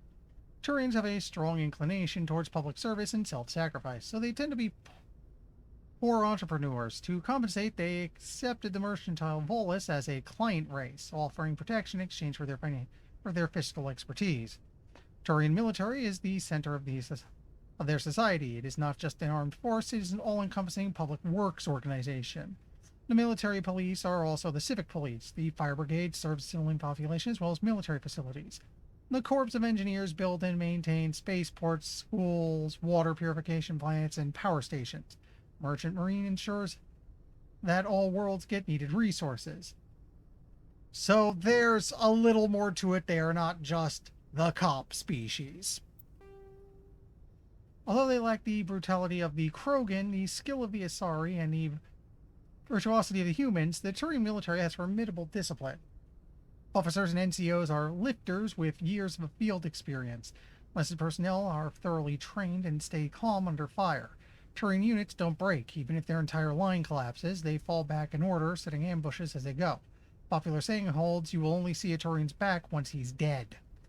Boot camp begins on the 15th birthday. Soldiers receive a year of training before being assigned to a field unit. Officers train for even longer. Most serve until the age of 30, at which point they become part of the reserves.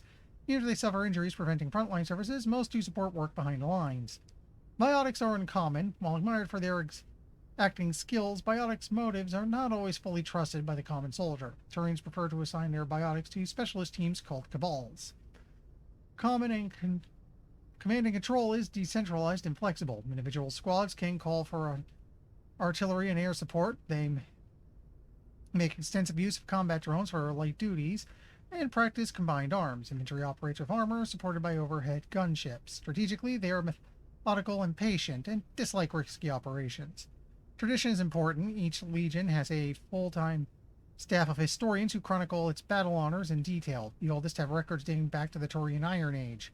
If a legion is destroyed in battle, it is reconstituted rather than replaced. Turians recruit auxiliary units from conquered or absorbed minor races. Auxiliaries are generally light infantry or armored cavalry units that screen and support the main Turian formation. At the conclusion of their service in the auxiliaries, recruits are guaranteed Turian citizenship. Service guarantees citizenship. That's slightly off-putting. You know, funny thing is, I thought he was in this game, but I know in one of them, one of the things you meet that's kind of interesting is a Turian barkeep that you can end up talking with a bit.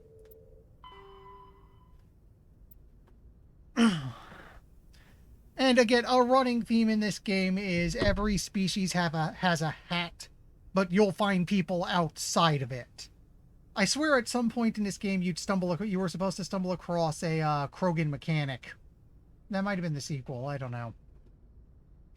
The beacon was a Prothean artifact unearthed on the Alliance colony of Eden Prime. Its resemblance to the Prothean data banks recovered on Mars provoked immediate interest from the Alliance and the Citadel Council. It proved to be a solid-state data storage device, part of a galaxy-spanning comm network similar to the modern extranet.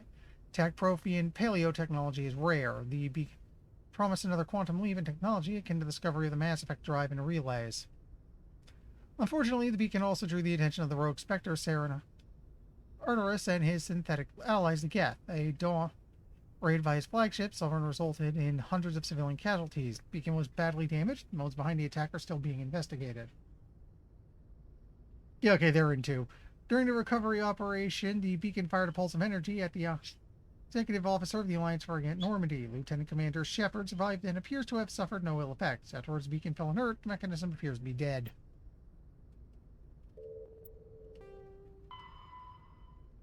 Got a few things here. Let me get a drink.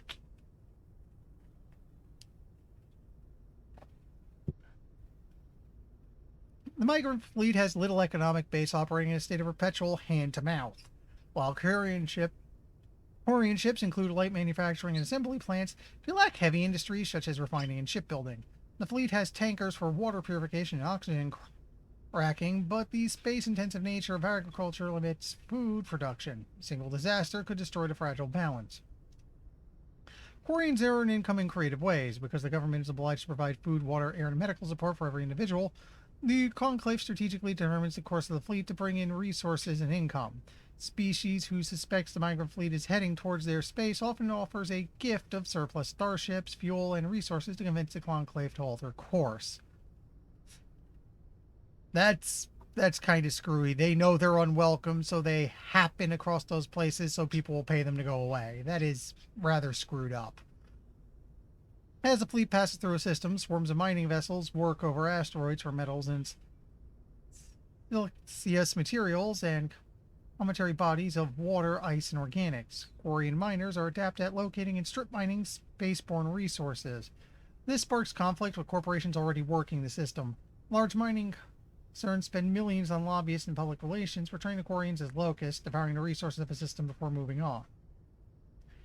The greatest assets of the Quarians is their rarefied skills. Most are experienced miners. Due to their life of perpetual salvage and repair, they're skilled engineers and technicians. More than once, the very corporations that lobbied against the Quarian fleet have made backroom deals with the fleet, ranging for skilled Quarians to fill space engineer jobs that other species would demand higher wages for. Quarians are widely hated amongst the working classes.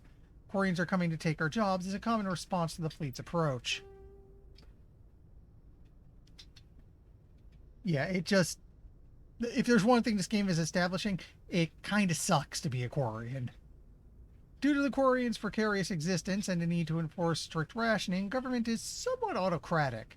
The migrant fleet's operations are directed by the Admiralty, a board of 5 military officers who are advised by a legislative body called the Conclave. Each vessel in the fleet has the right to send representatives to the Conclave aboard the flagship.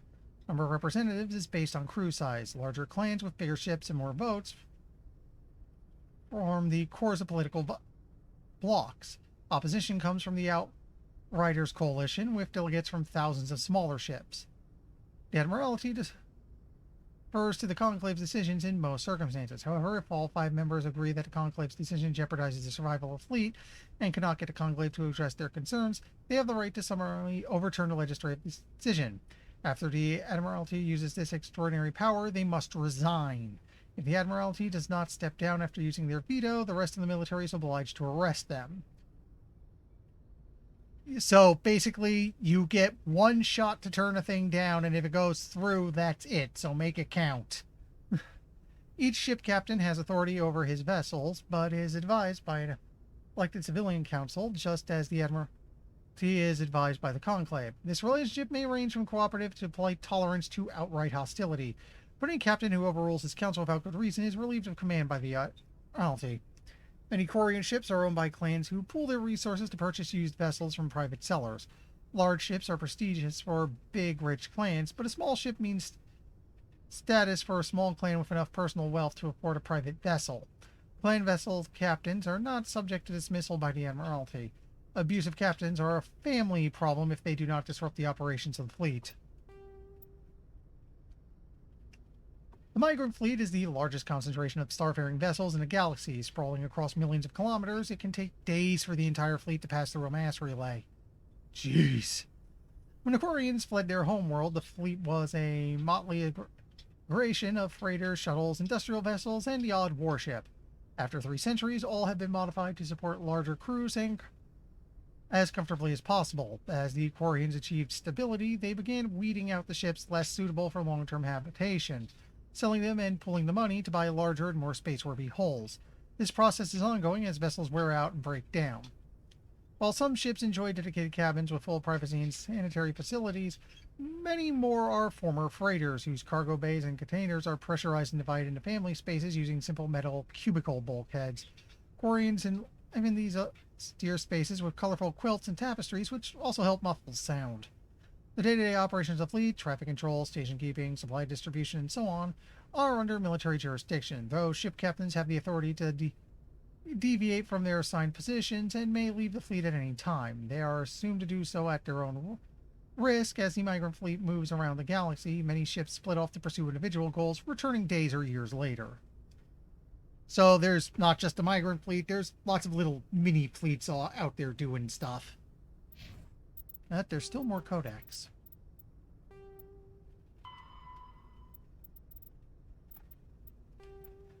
A positive or negative electric current is passed through an FTL drive core. As a positive or negative current is passed through an FTL drive core, it requires a static electrical charge. Drives can be operated on an average of 50 hours before they reach charge saturation. This change is proportional to the magnitude of mass reduction. Heavier or faster ship reaches saturation more quickly. If the charge is allowed to build, the core will discharge into the hull of the ship. All ungrounded crew members are fried to a crisp, all electronic systems are burned out, and metal bulkheads may be melted and fused together. The safest way to discharge a core is to land on a planet and establish a connection to the ground, like a lightning rod. Larger vessels like dreadnoughts cannot land and must discharge into a planetary magnetic field. The ship passes the charge from the drive cores to the exterior armored hull, then dives into the magnetic field. As the hull discharges, sheets of lightning jump away into the field, creating beautiful auroral displays on the planet.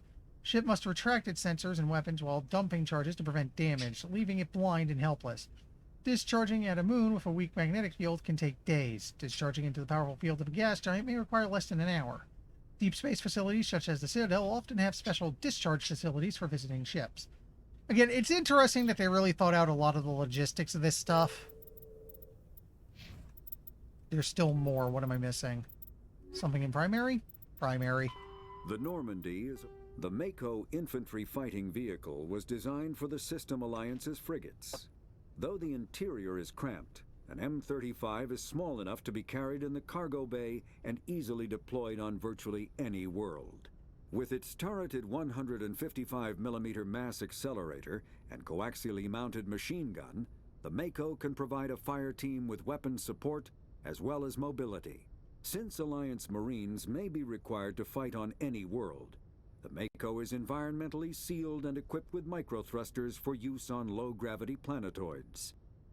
The Mako is powered by a sealed hydrogen-oxygen fuel cell and includes a small Element Zero core. While not large enough to nullify the vehicle's mass, the core can reduce it enough to be safely airdropped. When used in conjunction with thrusters, it also allows the Mako to extricate itself from difficult terrain. The bouncy Jankmobile. Okay, let's check the journal.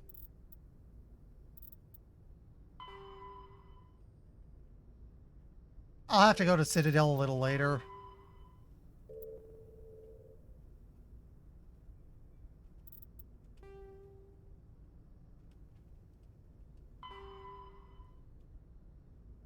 Somewhere in Argus Row. Okay.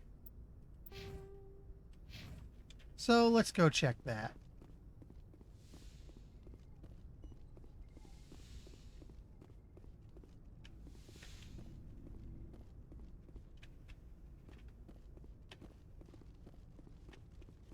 And then once I've checked the planet, I can go back to the Normandy, talk to everyone. Or at least everyone I need to. I can skip Rex for now because I have his mission. I want to try to at least get all these missions.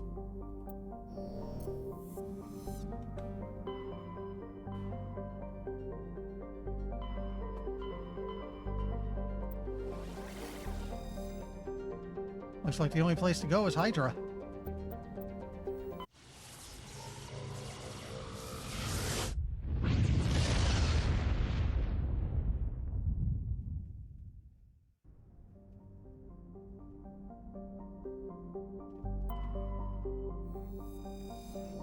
Now we just look for the planet I'm allowed to land on. That was quick.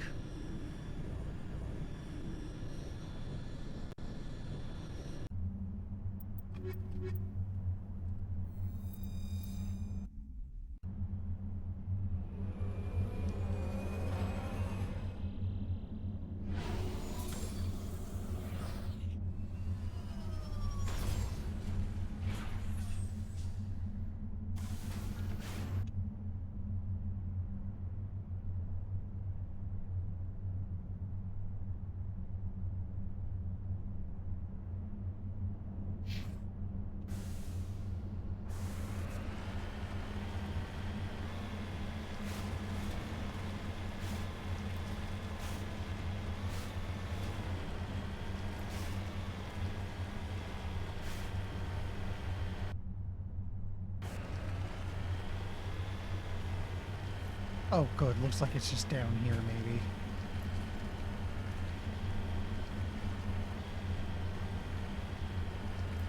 No, up there a bit, but I think it should be not horribly difficult to get there.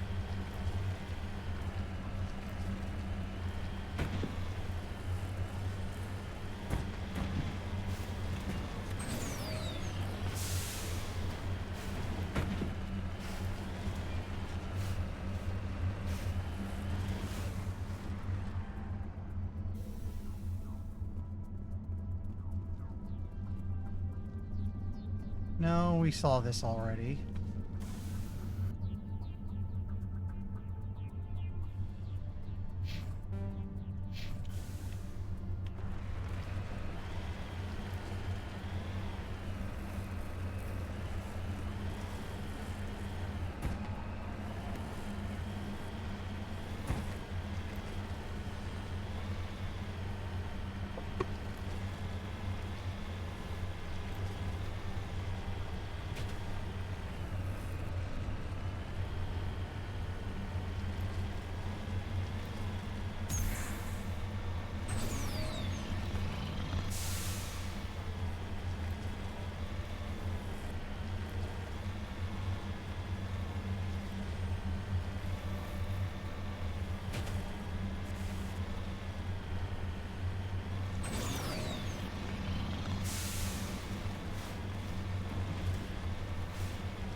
What was that thing I saw earlier, but I couldn't do anything about? Yeah, because I have decryption for this now.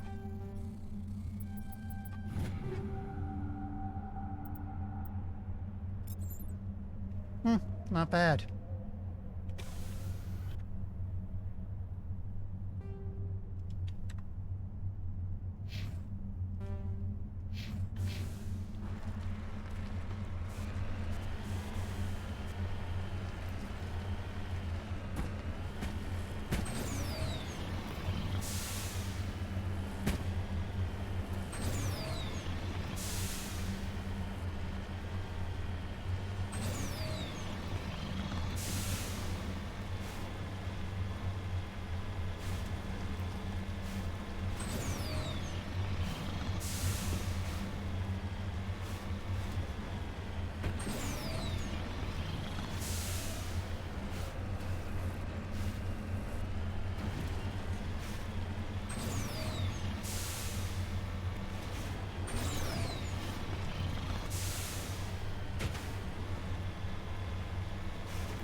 Okay, it's not this planet. Or anything where else I could land. But first we can talk to people because we went off the Normandy, so let's get to that.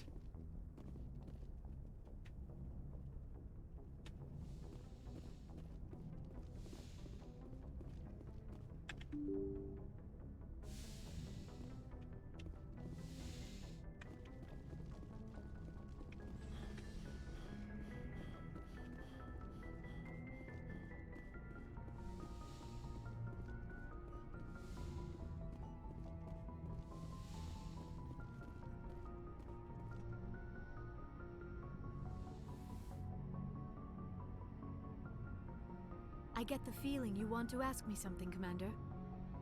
I just wanted to talk. Of course, Shepard. What did you want to talk about? Do you know why Benezia joined up with Benezia, Sarah? but I will remember and honor how she lived, not how she died. My mother was strong. No, we saw this. Kind and beautiful.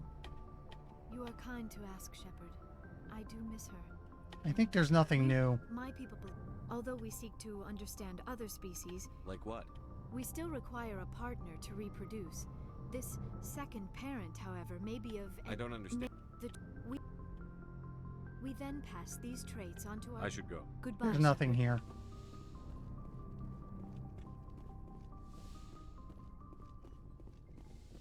We sure everyone has a mission?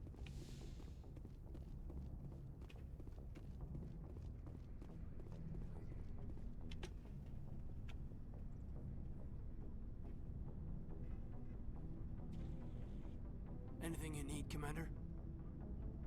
Just trying to get a sense of where the crew's at. Thoughts? I've wasted enough of your time for now, Commander. We'll have time for personal debriefings. We'll talk another time, Lieutenant. Commander? Okay, because he hasn't changed either.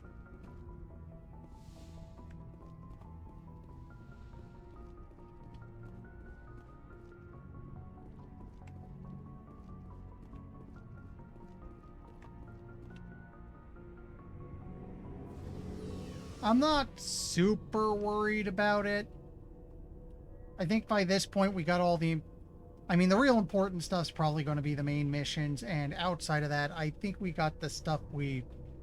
Most of the side stuff we really get, we'd want to get to port over to 2.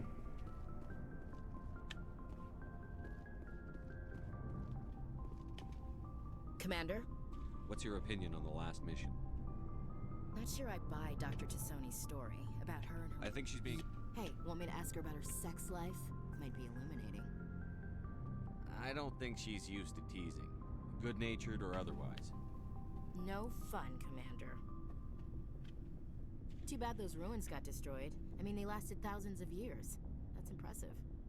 What's your opinion on Not the sure last? I buy Dr. Tassoni's story about her. I think she's being straight with us. Yeah, she's. Hey, want me to ask her about her sex life? Okay, this is Too repeating. bad those ruins got destroyed. I mean, they lasted thousands. We'll talk later. Looking forward to it, sir. You might have something new after last time. Commander, how are you? Nothing.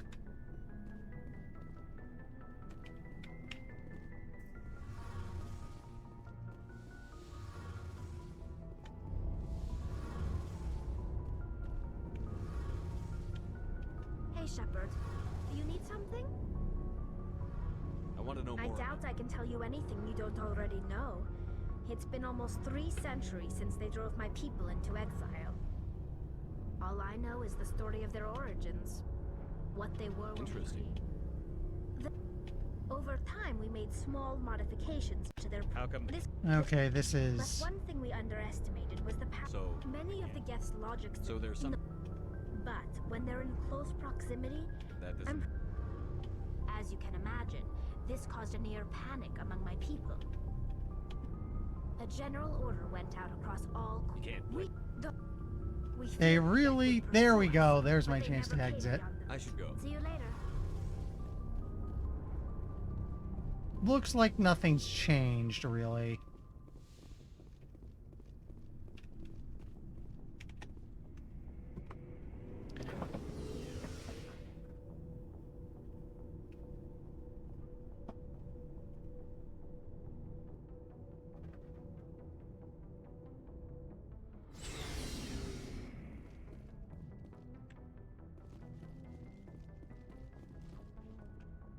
You know what? That's a good point. Although, where we are, I'm probably going to have Rex's mission finished soon enough.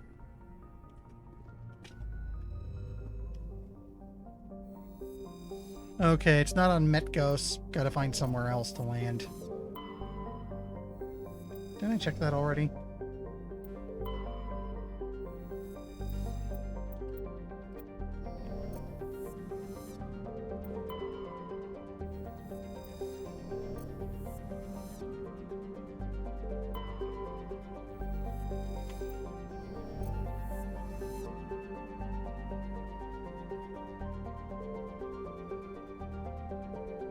Okay, this presents a bit of a problem.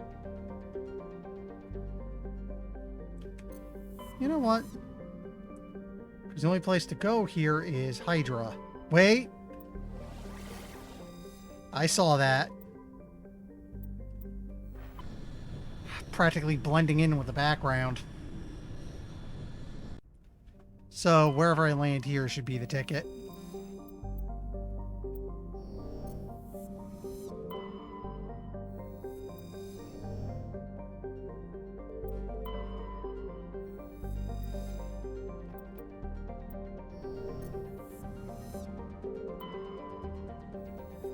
Here we go.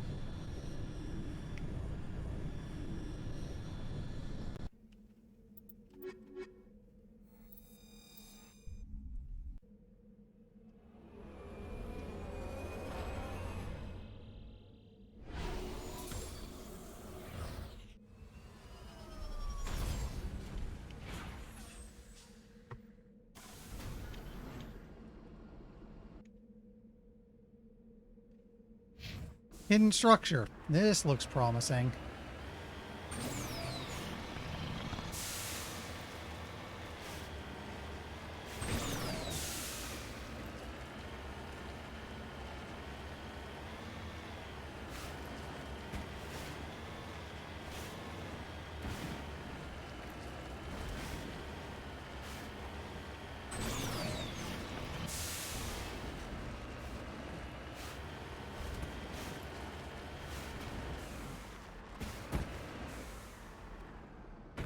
Hi.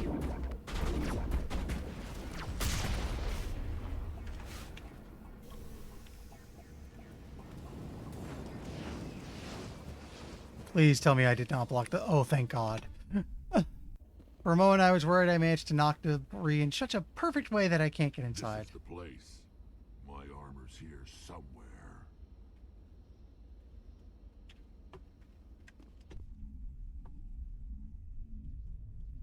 Okay, this will finish the mission, then we'll see if this lets me get the other...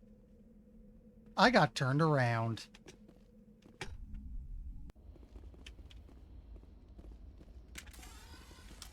Guns out.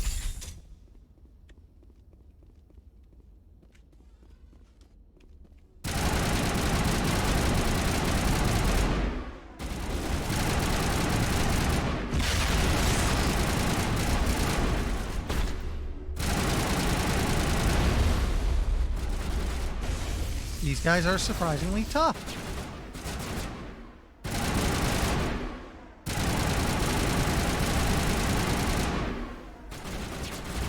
I actually have to be a little careful for once.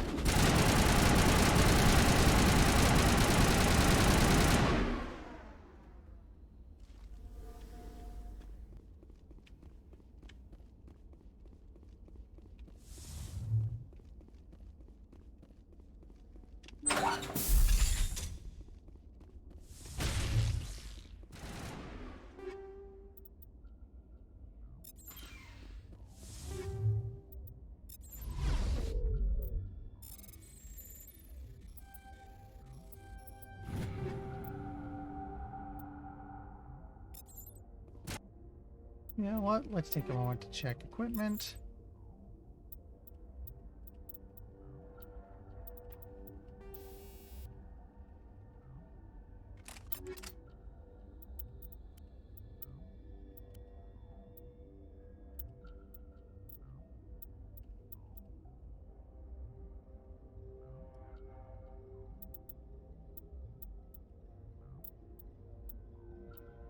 This would be a lot less shields. You know what? But for only 4 damage protection, it's probably not worth it.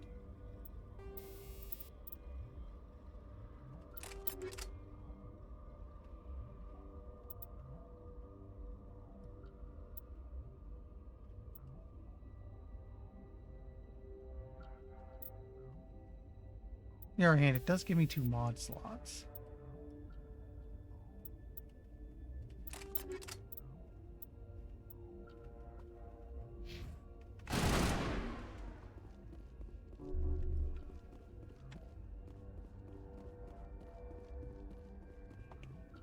Nothing here. What we want is upstairs.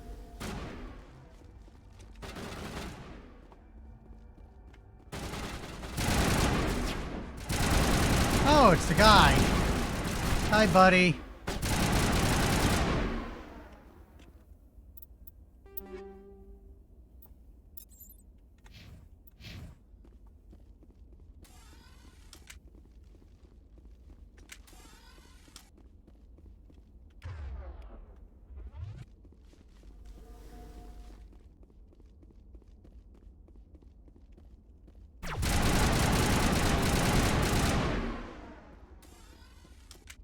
There we go. Ferry is clear.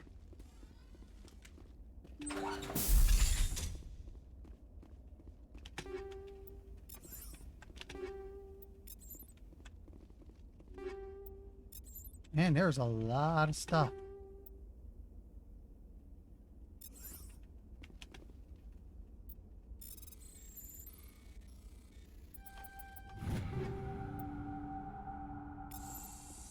This is it. I can't believe my ancestors ever wore this piece of crap. But at least I've got it back. I'm glad we could help you get it back. I might just be starting to like you, Shepard. Yeah, Rex touches his grandfather's armor. His expression, thoughtful. Perhaps? Crokin are hard to read. Then he shakes off his bemusement and grips his gun with renewed purpose. Time to move on. Just out of idle curiosity. No, he doesn't gain anything for it. Okay, our main biotic user would be Rex, so... Nah, his Polaris is better, apparently.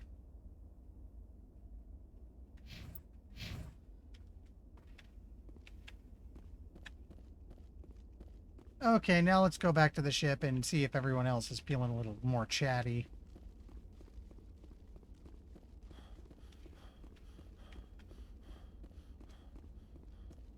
Otherwise, I'm just gonna say we did what we could and it's on the Vermeer.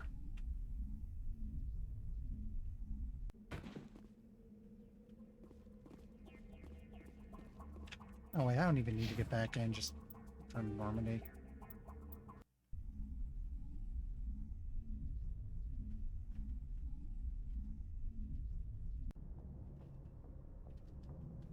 Okay, oh right, I have something to hand in on Citadel, so...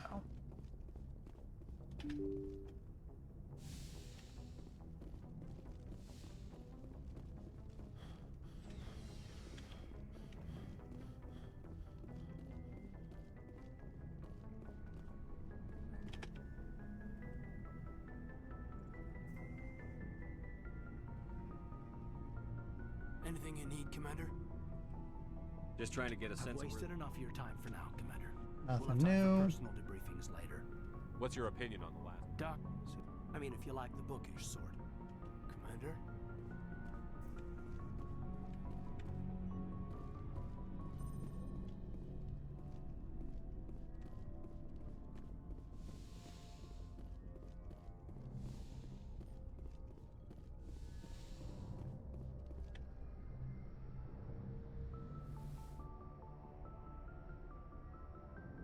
I get the feeling you want to ask me something, Commander. I should go. Goodbye, Shepard. Nothing here. Get down below, one quick check.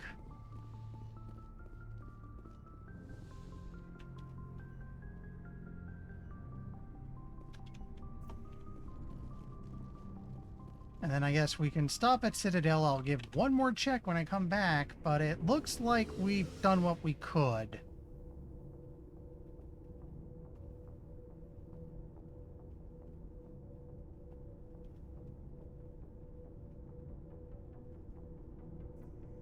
Also, I gotta remember at some point this weekend to set up Mass Effect 2 for streaming, because I'm gonna be jumping into that soon. Commander?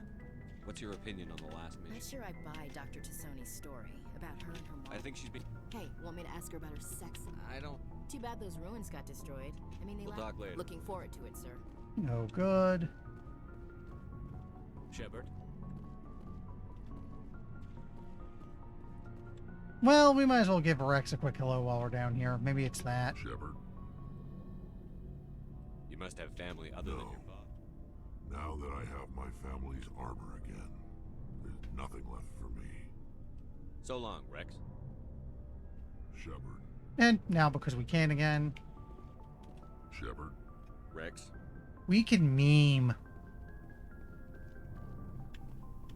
Commander, good to see you.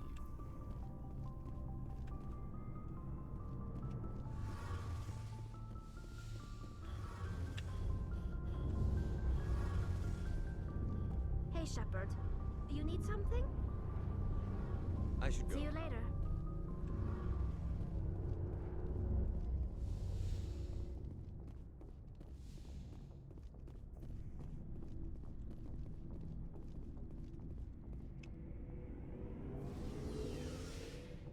Seems there's nothing here. Let's go hand in that one quest at Citadel.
equalizing interior pressure with exterior atmosphere. Logged. The commanding officer is ashore. Exo Presley has the deck. Well, let me check here.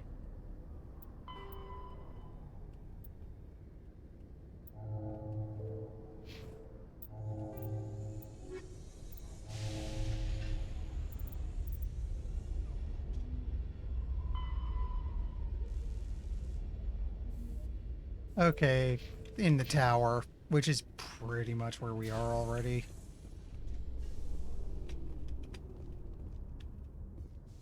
Alliance officials report that a Geth incursion into the Armstrong cluster has been repulsed, with the Geth suffering heavy casualties. In the event of future Geth activity, the Alliance plans to maintain a strong security presence in the area.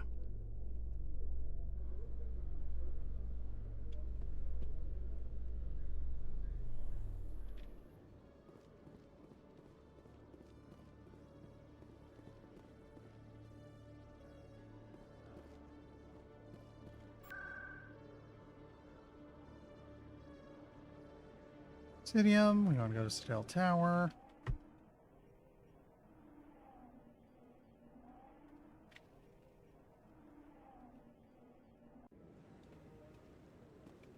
Yep, I see that exclamation point. No, I'm waiting to speak with one of the council. Commander Shepard, isn't it? My name is Admiral Kahoku. Is there something I can do for you? You sent a recon team out into the Artemis Tau cluster? Yes, that's right. They went missing a few days ago. I've been trying to find out what happened to them, but I keep getting the runaround from Alliance brass. Do you know something about this, Commander? I'm not sure how to tell you this, Admiral. Your men were killed by a Thresher Maw. A Thresher Maw? That's not... My men wouldn't just stumble into a Thresher nest. Not the entire unit. Somebody lured them there with an Alliance distress beacon. Placed it perfectly so they'd land right beside the Thresher nest. Damn it. I had a bad feeling about this ever since my team disappeared. An Alliance beacon used as bait, my unit wiped out, and nobody seems to know anything about it. Commander, I appreciate what you did. Now I need to do my part.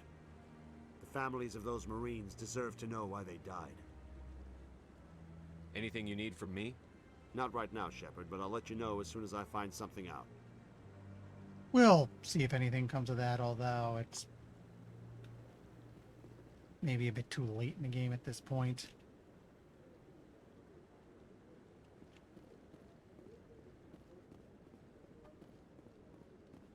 Okay, let's check the ship. Either we're doing more side questing, or it's finally time for Vermeer.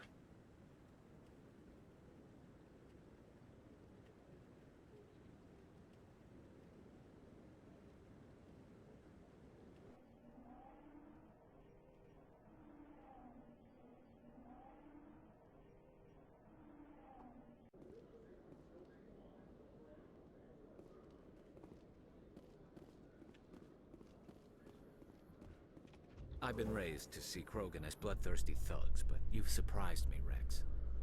You are different. The genophage is a lot easier to swallow when all Krogan are savage monsters, isn't it? Why don't you head back to the Normandy, kid? If you stay here in the real world, you might have to learn something.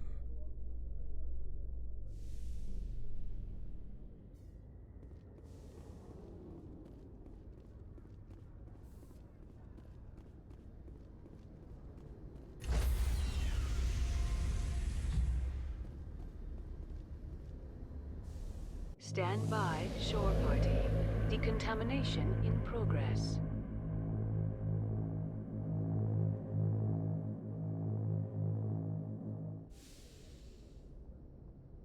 Logged. The commanding officer is aboard. Exo Presley stands relieved. Okay.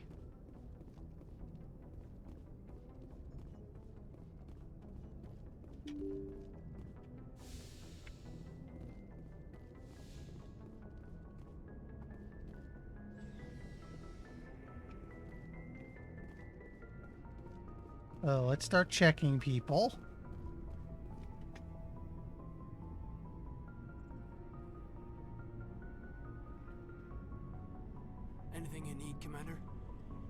Just trying to get I've us in. wasted enough of your time for now, Commander.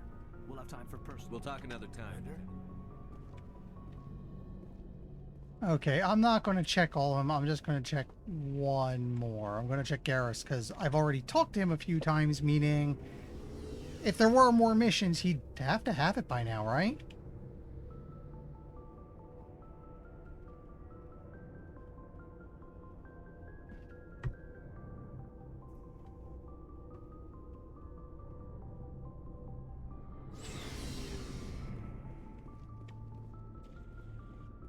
Commander, good to see you. You know what? If the others had missions at this point, I'm calling it a loss. Let's go to Virmire.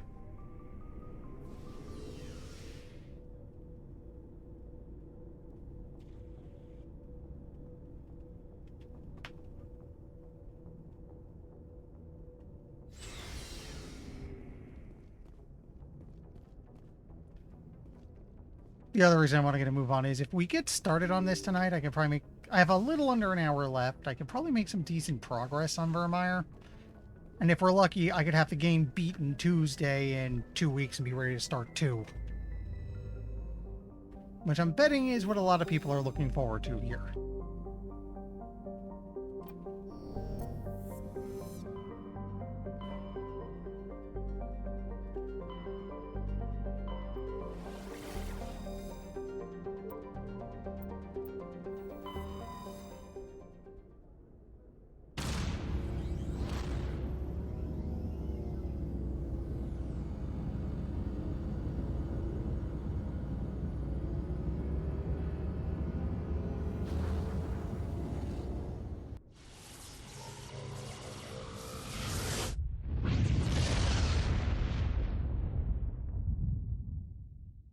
Message for you, Commander. Just came in over a secure channel.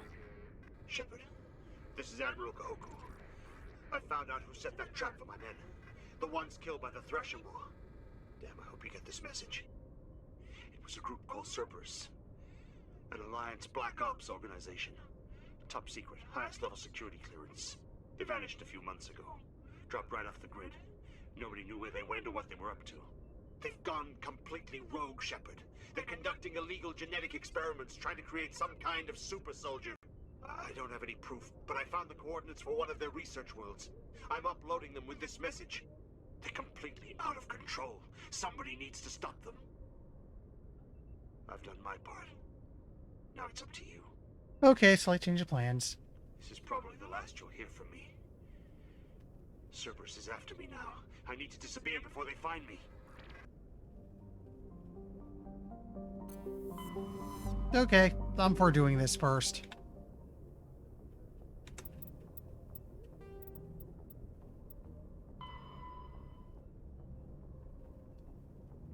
Yangtze, Voyager. Yeah, Voyager to Yangtze to Binthu.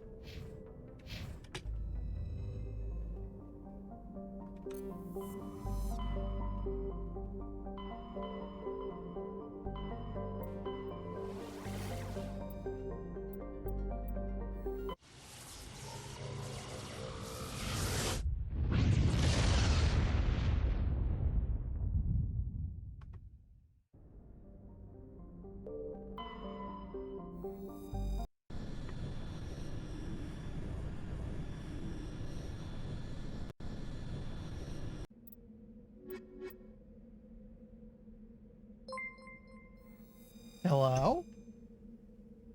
Oh, hi guys.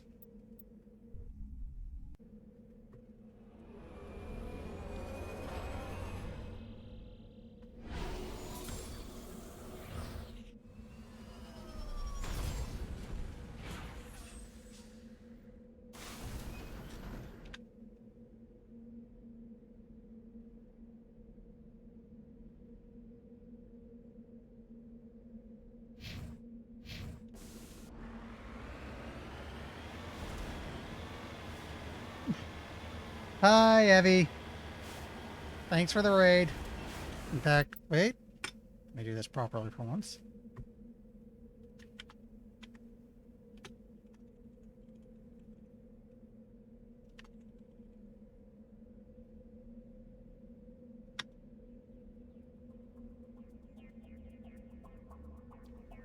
My bot command seems to be a little confused. It just shouted me out. Now, let's try this again.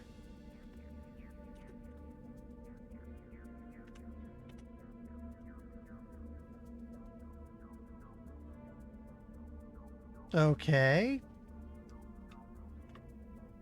One more time.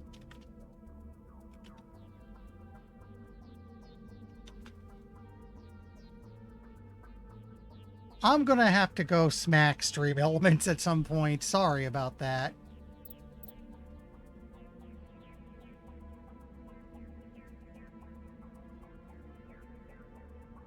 Oh, sorry. I have it set to admin only.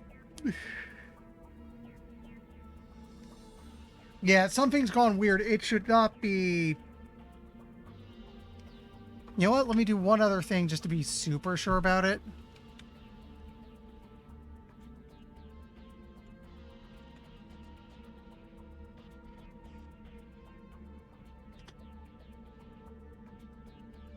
Okay, that's weird. I just shouted out someone else at random, and it worked.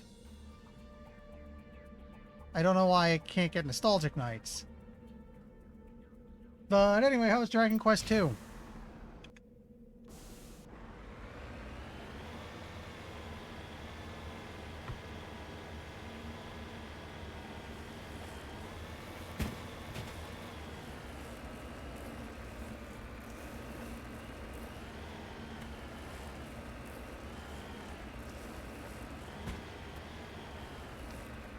I never played Dragon Quest 1 and 2. First Dragon Quest game I ever played was the Game Boy Color version of 3. I absolutely loved it, by the way. One of these days I have to get one of the newer releases of 3.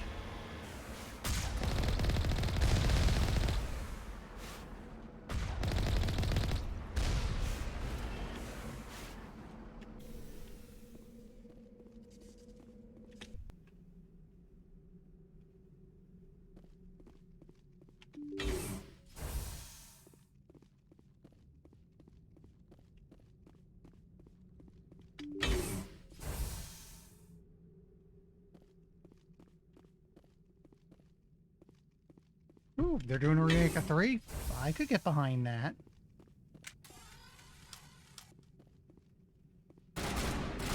Huh?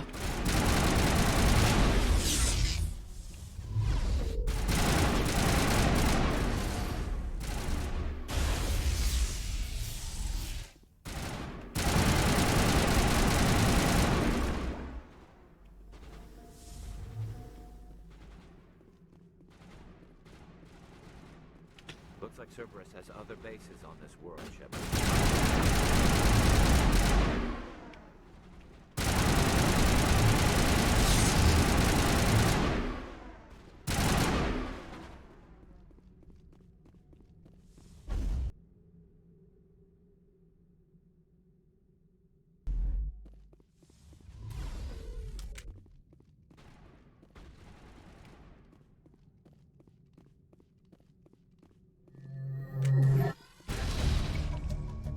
Limited threat at this facility. Continue on the other nearby labs.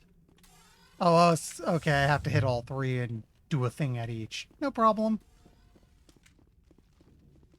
Yeah, I've considered a Switch version, but I mean, if they're doing a big remake, and especially if that remake will hit PC, I'm willing to wait it out. Wasn't the Switch version one of their crappy mobile ports anyway?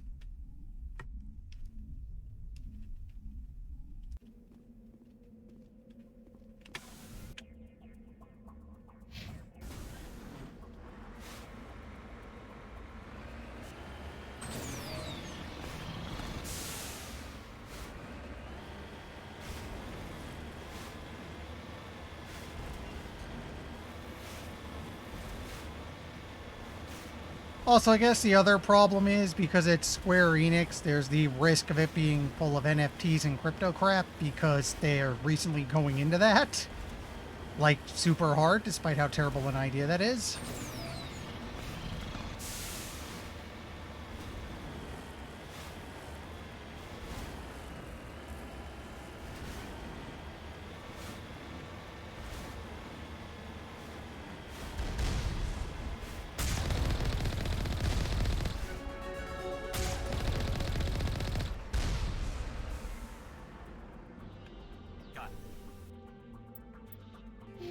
Keep leveling up.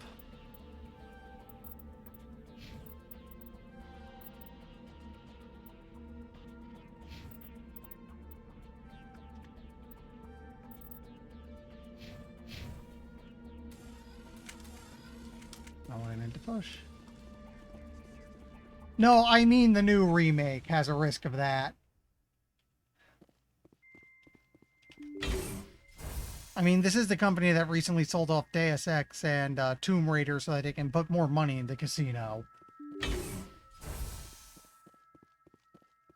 Yeah, so I don't fully trust any new things they put out because, yeah.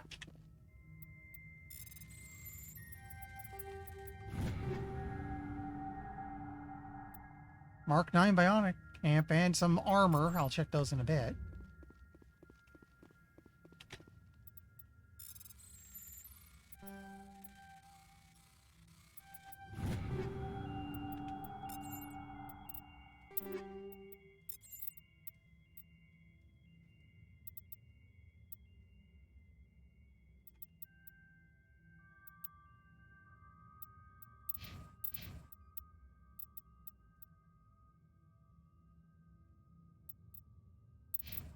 Let me check. Do I have any better, no better sniper rounds?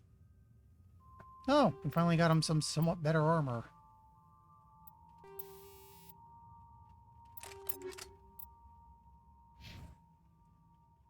Yeah, at the very least I wouldn't pre-order and wait a while.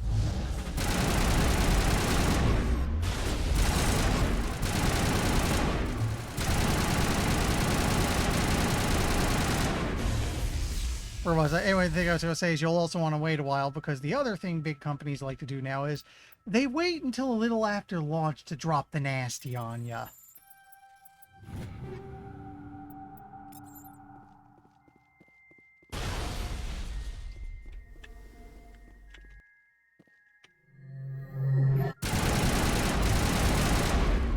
It's a bunch of creepers.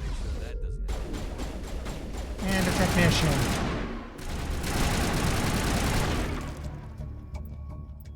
Let's head to that next base, Shepard. This is my kind of mission.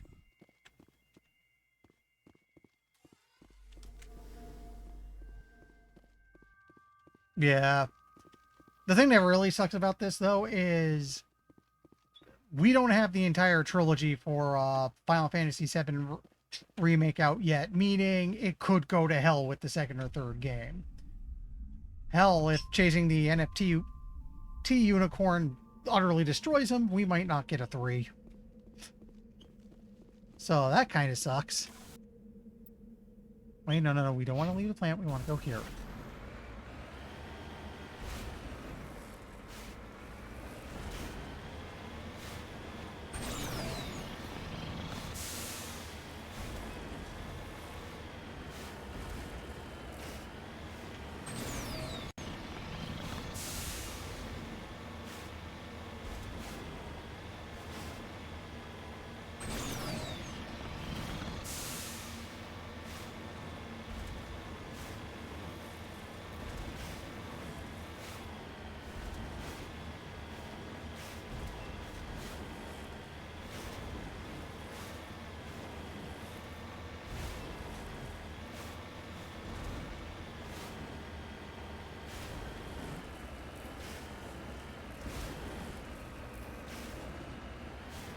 There it is.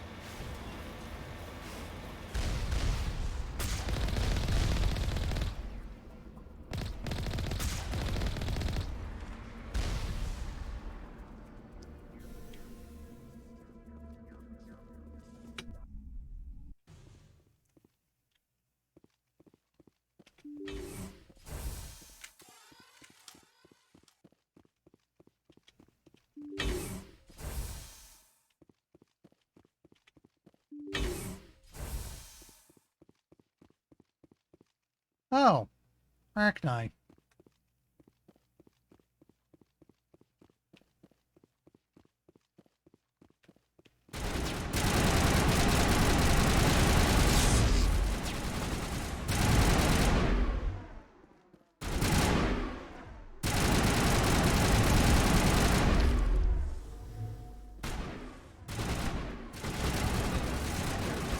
Can I get up now?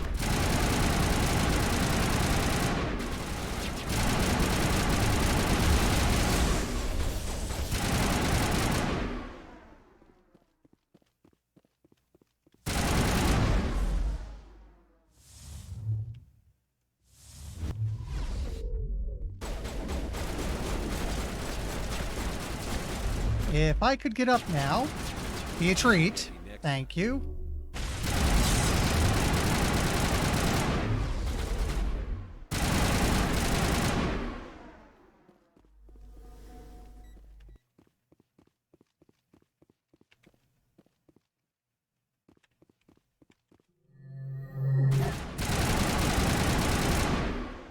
Time to get Kahoku some payback. Check for a pulse, but find none. Admiral Kahoku is dead. Despite the ferocity of the creature he was sealed in with, there are no signs of trauma on his corpse. Needle marks on his arm suggest a different means of execution. Apparently the Arachnid just wasn't going to have him. Shepard, over here. It's Kahoku. I guess Cerberus found him after all.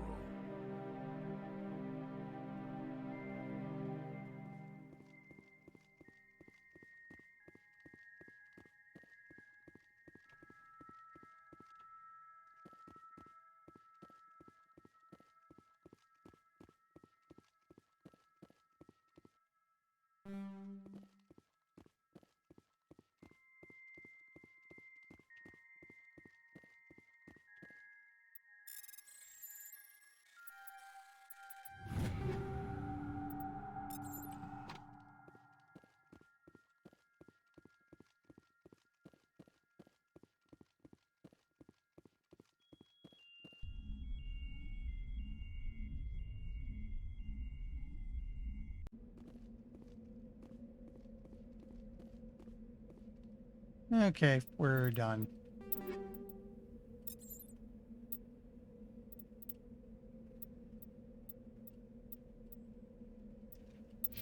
Actually, I think I have him using mostly shotguns. Is there anything good for him here?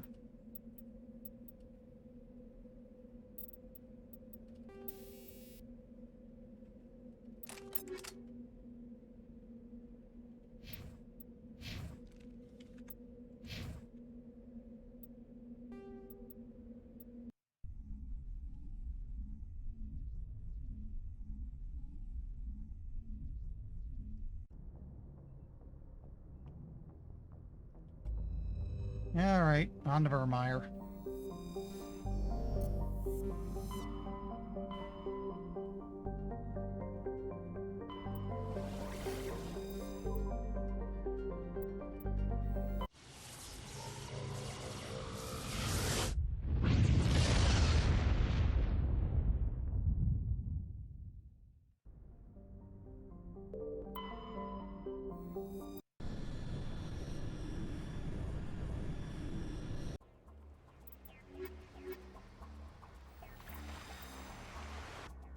Commander, I'm reading a signal. Must be our Solarian infiltration team. Check out those defense towers. Drop the Mako. We'll go in hot and take them out. I'll get you in underneath their radar, Commander.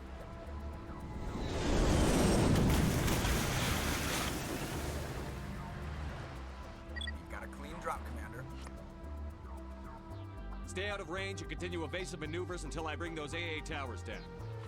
I know the drill. Meet you at the camp once those towers are offline. Good time to save. Joke around.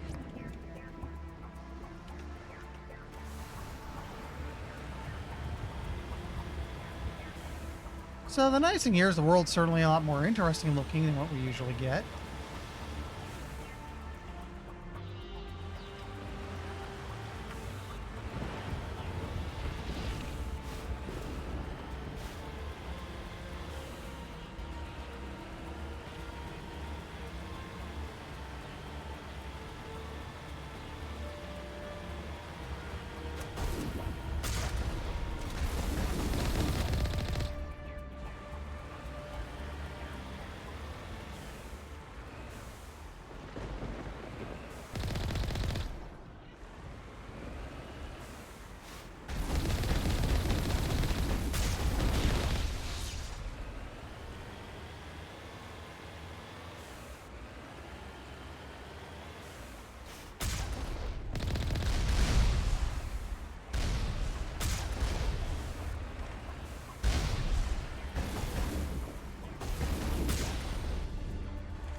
further we got to go?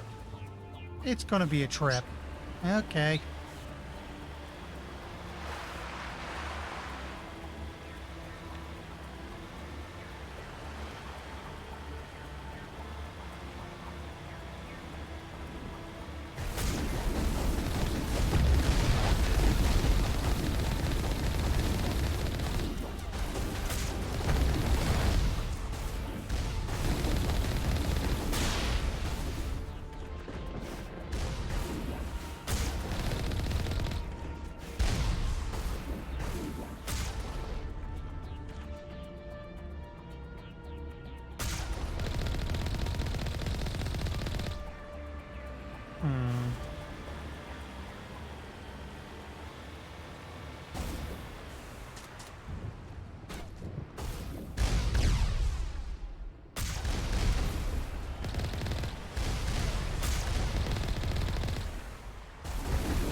Quick. There we go.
Ah, got him.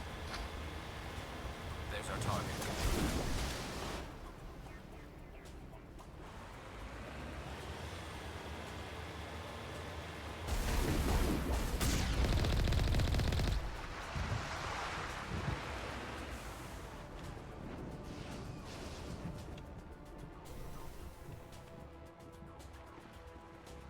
Okay, want to go upstairs.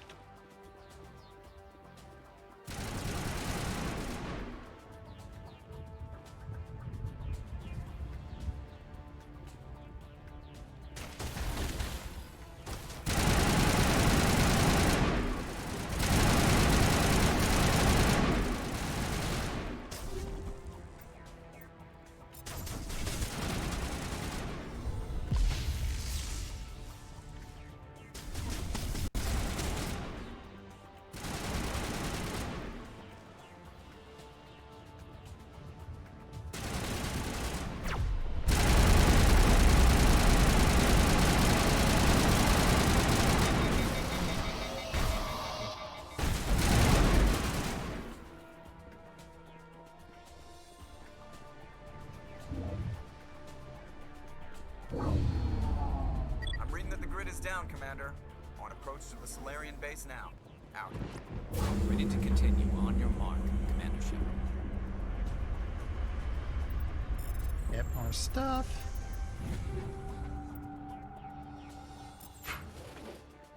Okay, let's check that assault rifle real quick. I mean, sniper rifle.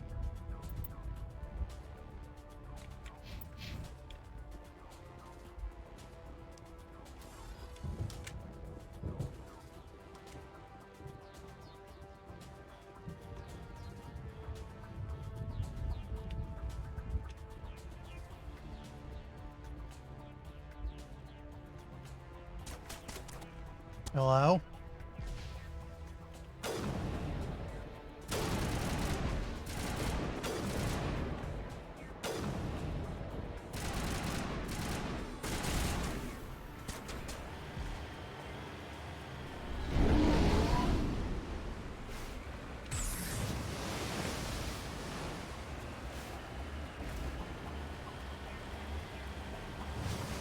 Was a little worried I was going to get tossed into the drink there for a second. Glad we avoided that.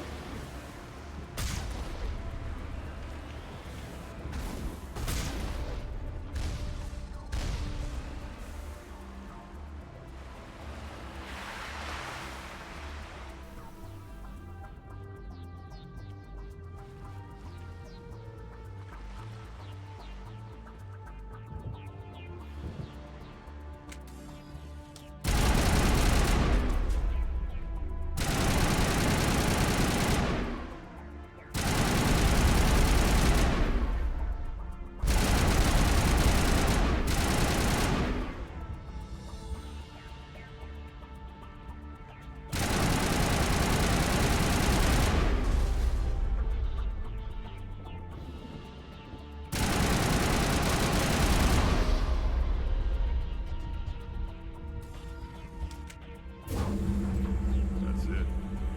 Nothing between us and the Solarian camp now.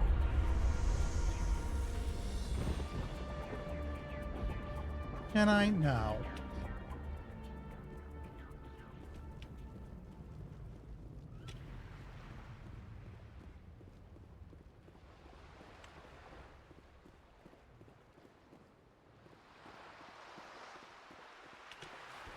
Just lead the way.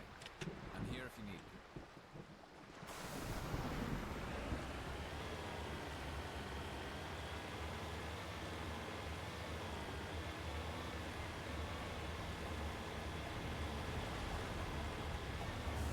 Much further? Now we're near the end now. That's good.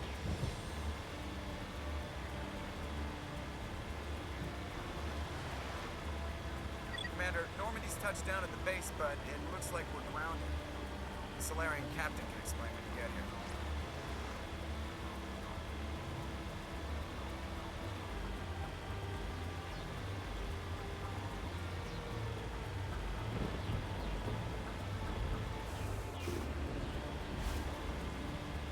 There's the camp. See? What he said. So what are we supposed to do now? Stay put until we can come up with a plan. Are you in charge here? What's the situation? I'm Captain Kirahi, 3rd Infiltration Regiment STG. You and your crew have just landed in the middle of a hot zone. Every AA gun within 10 miles has been alerted to your presence. What are we supposed to do in the meantime? We stay put until the Council sends the reinforcements we requested. We are the reinforcements. What? You're all they sent?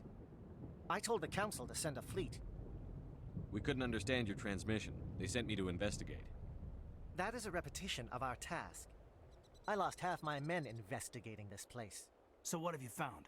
Saren's base of operations. He set up a research facility here, but it's crawling with Geth and very well fortified. Is he here? Have you seen him? No, but his Geth are everywhere, and we've intercepted some comms referring to Saren. This is his facility, there's no doubt about that. What's Saren researching? He's using the facility to breed an army of Krogan. How is that possible? Apparently, Saren has discovered a cure for the genophage. What's so important about curing this genophage? It was the solution to the Krogan problem. We introduced the genophage to the Krogan population after the uprising, to quell their numbers. Without it, the Krogan will quickly overrun the galaxy. And these Krogan follow Saren. The Geth are bad enough, but a Krogan army? He'd be almost unstoppable. Exactly my thoughts. We must ensure that this facility and its secrets are destroyed. Yeah. Destroyed? I don't think so. And Our I think people we're are coming dying. up on why I maxed This out Charm. cure can save them. If that cure leaves this planet, the Krogan will become unstoppable. We can't make the same mistake again. We are not a mistake. Is he going to be a problem? We already have enough angry Krogan to deal with. He'll be fine. I'll talk to him. I'd appreciate that, Commander. My men and I need to rethink our plan of attack. Can you give us some time? Go ahead, Captain. I'll come back soon. We won't be long, Commander. In the meantime, if you need any supplies, you can talk to Commander Rentola. He's in one of the tents nearby. Looks like things are a bit of a mess. Yeah. I wouldn't be so worried if it wasn't for Rex. He looks like he's gonna blow a gasket. You think I should go talk to him? It wouldn't hurt. Well, it might actually. Just do it carefully. I'll be careful, but be ready, just in case. I'm always ready.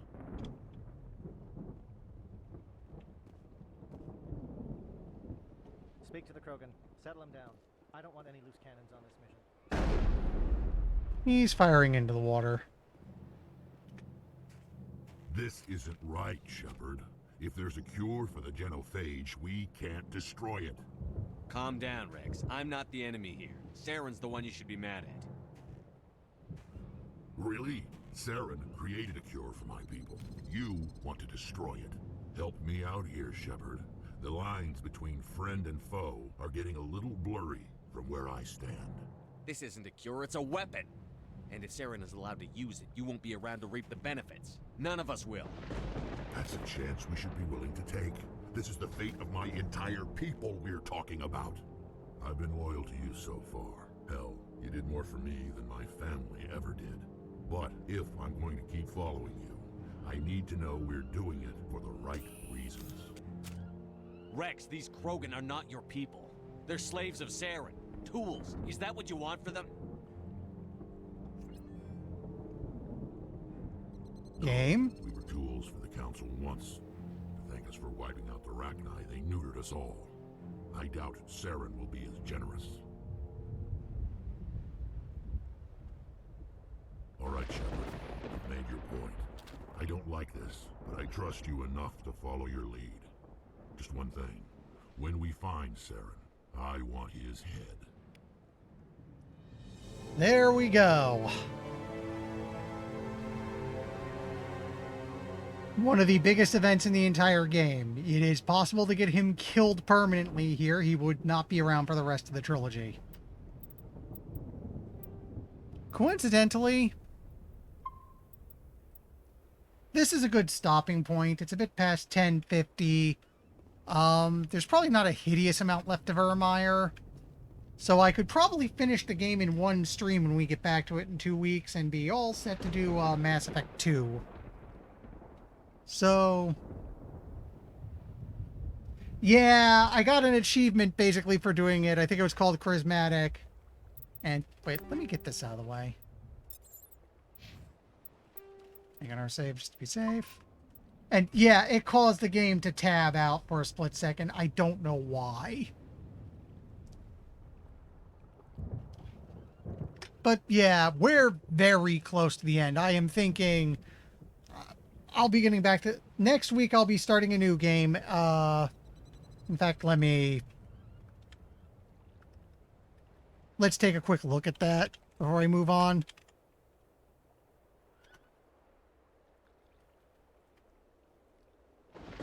That's the poll for the game I'll be starting on Tuesday next week. Darn it. The winner was Tales of Vesperia, but it seems to have tied up with Berseria again. If anyone wants to, go ahead and break that tie for me, please. Otherwise, I don't know what to do. I might just have to shove them both in the thing picker and pick one. Or just make my own decision. I actually do not vote in my own polls. Could use myself as a tiebreaker.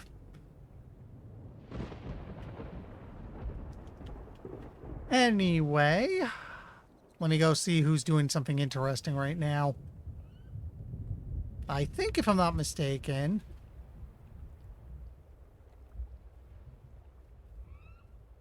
yeah, you know what? Okay, Lord BBH is doing his, he usually does Neo Rank Master streams on Mondays due to not being able to stream Monday. He's doing it today.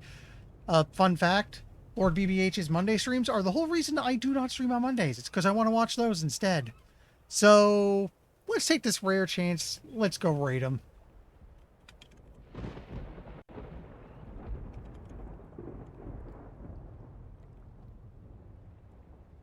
And like I said, tomorrow I'll have to talk with Mitsu, see what's going on her end.